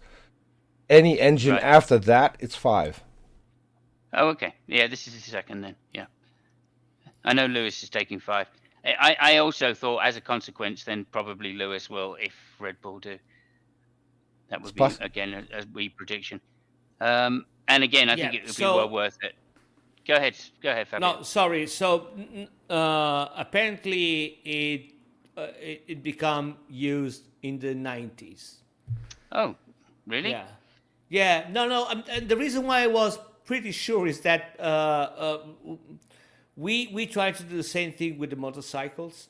So we looked into that stuff, and those were the 2000s, and the. So I remember we looked into that a little bit, and we were astonished actually when I was working in Ducati that was such a young technical thing, because we spoke to some guys in Ferrari, said, no, we've been only using that for 10 years. I said, what the fuck are you talking about? 10 years. And he told me, they in Ferrari especially, they started in something like 88. But in the 90s, and I'm talking about proper communication to the driver, because it's mind-boggling difficult, there is actually a bit of noise going there, believe it or not. It's really uncanny, but that's really complicated. Yeah. So hopefully that they'll take a new engine. And then they'll be able to actually. I mean, I think that is probably the only chance actually Verstappen's got, because I have a feeling with these changes to the circuit, it's going to really suit the Mercedes. It's going to make it much more front limited. There'll be a lot less heavy acceleration or slow speed acceleration, because they've taken out most of the hairpins or most of the really tight corners at Abu Dhabi. So I think it's going to shift towards a Mercedes, tyre wear pattern, and that's obviously every time that's been the case, Lewis has won. But that's why that's the other reason why I'm hoping that it won't be a crash that decides it, because I genuinely think that Lewis has got a real good shouting chance now. If anything, I would put him, 60-40 to win now, because of the changes that have been made to this circuit, and what that means for the profiles of the cars. Yeah, I don't want to see a crash either. I want to see him fight on track and see who wins. Mm-hmm. On track being the operative word, right there. Yes, on track. Yeah. Well, obviously, a strategy will come into place, but I really want to see them finish the race, both of them. Hello, Jefferson, by the way. Thank you so much for stopping by. Thank you for a like. Really appreciate it all. Okay, so I think we're getting very close to that point now. So thank you everybody for staying with us. It's been 2 hours. I did have some stuff, but if you want, we can... no, yeah, please let's get that. If you wouldn't mind, just bearing with us. I want to get that in because there is a little bit. It's not very long. Yeah, excuse me. Let's throw over. Where did you arrive? I could see that you're in Saudi Arabia, but whereabouts in Saudi Arabia are you? I'm at the track. As you can see, the track was finished. The hotel wasn't.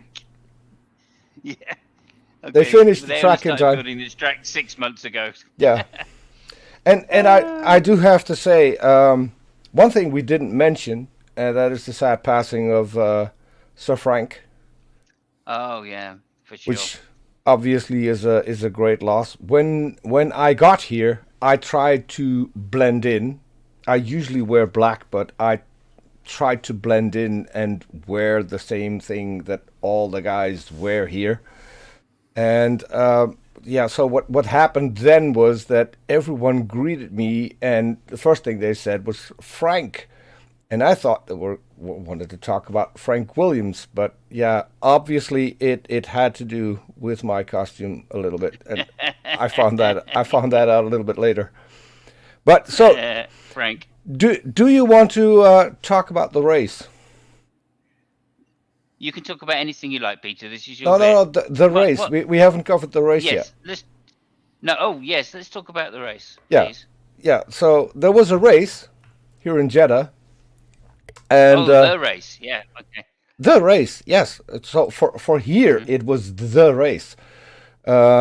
We see here the guy who pretty much organized it is. Wow. I don't know what happened. He's on a picture with a lot of women, and suddenly his hair's standing up. But that might just be me. Yeah. And well, it's not the only thing. You can see he's got a massive helmet. Yeah, he's got a massive helmet. And well, we're hoping at least next time all the women will get overalls that actually fit, so they don't have to roll them up. They were one size, I think. I tell you what, I mean that thing with Vettel made it's really telling, because in Saudi Arabia women are not allowed to drive. No. So since 2018 they're allowed to drive. So okay, so yeah, now they're a modern nation. Now they're modern. One of the conditions that Bernie put in place, actually, was saying like, come on now, we're not going to have one there because it's going to cost you 3 times as much because you don't even have women representation. I mean, that's just like, it's just so Bernie. I love it. Well, I think when they. Yeah, go ahead. Yeah, go on. No, I've got another punchline, but yeah, go on. That's fine. No, go ahead. Yeah, I was interrupting. Sorry. No, it's okay. I was going to say, and that's mainly because of Max Mosley. Right, go ahead. That was it. That was the joke I was trying to get to. Okay. Yeah, there was a Nazi reference there, but yeah, don't worry about it. It's fine. Okay. I'm just talking about the Crusade still. We're going back to my analogy. Okay. Sorry, moving on, Peter. Since we're already talking about one Austrian, let's go to the other one. That we were asked at the start. We need to get that in, and that was obviously this. And the only thing was people asking both what the warranty on the headphones was. So yeah, probably didn't make it. And then yeah, everyone was mad. So this was trending in the Netherlands. If Hamilton wins next week, we vote for Michael Masi to claim the trophy because the FIA had won the championship for Lewis. Yeah. And it got progressively worse from there. As you can see, they've got a new logo. But one thing stood out, and I'm looking for that hashtag every race, Karen Horner. So I know I shoot you everything that comes from the FIA on Discord, Simos. One thing I held back, and that was this one. Can you read it? I can't read it at the moment because we're on the stream yard. Okay, so this is at the Saudi Arabian Grand Prix. The driver and team representative is required to report to the stewards at 23:40 in relation to the incident below. Number 44, Lewis Hamilton. And the reason Karen Horner has complained to the steward and threatened the FIA with his wife performing her greatest hits outside of the headquarters unless Hamilton is stripped of the victory, ordered to pay $100 million to Red Bull and made to drive a D-Reg Ford Escort in the final race from 20th on the grid. So there you go. Well, what I do know is that Red Bull is going to come with one other update on the car. Upgrade, yeah? Fantastic.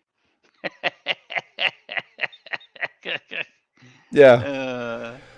And I think well, it's needed. It's needed, clearly. Oh, my goodness. Yeah, and I was going to close this off, and it fits for both the race and the first hour of the show. I think everything is said with this picture of Alonso. Yeah, you must have been quite wide-eyed. It's just to show it's such a nutty circuit. But I told you, the FIA is... Yeah, go ahead. Yeah, we had a quick question here from Lucky Wolf. Karen Horner. Yeah. Who's Karen Horner? Karen Horner. Tell him who Karen Horner is. Is the team boss of Red Bull. Yeah. Who is married to not Karen Spice but Ginger Spice. Christian Horner. Yeah. No, Christian Horner. Karen Horner. So did they mean Karen Horner? Karen Horner, as in that's what Christian Horner's nickname is. Gotcha. That's what he's called on Twitter. Yes. Right. Gotcha, okay. Gotcha. And finally, I must work with you on these things for presentation reasons only. Carry on. I thought that after last week, you know that who Karen Horner was. I'm sorry. I've got no idea, Peter, I'm sorry. You're acting like me and Simos gives two fuck about what happens on Twitter. Man, that is your first mistake. Okay. Then I'll close off with my final thing, and that is since the FIA now is under American ownership, we finally got it. We've got the race was discussed at a Trump rally.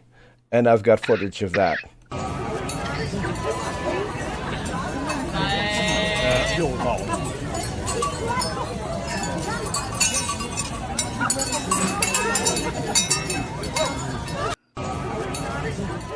So that was what I had. Great. That was a Trump rally. Yeah. Was it? That was the Trump rally. Okay. Fiercely discussing Formula One. Who's that guy? No idea. Okay. As if by magic, I appeared. Yes. Jolly good. So there was one other question. Are they allowed to drive if they have a male relative in the car with them? How does that work with F1? Yeah, well, yeah, exactly. Savage doesn't work, and there you go. That's just one of the reasons why Lewis doesn't want to be here. The other reason, I think they will start reflecting upon it once they've finished the season, is this track was so fucking goddamn awful. Please, people, take note. Never go to Saudi Arabia to do racing. Yeah. Thank you so much, Peter. That was really great. Thank you, Fabio. Cheers. Is there anything else you want to say before next week? Maybe we'll do a midweek one if there's some news come up. And if there's nothing else to say about this race, of course, the next race is Abu Dhabi, Yas Marina at. It's not Yas Marina. Or is it? Yeah. Yes, it is. Yeah, I think so. Yeah. Abu Dhabi, anyway. For the last race, going in equal on points with Max Verstappen with a slight advantage. So thank you so much indeed. And we will see you all midweek, hopefully, when some more news and bits and tidbits come in, maybe Thursday. And thank you very much, everybody. Take care. Bye, everyone.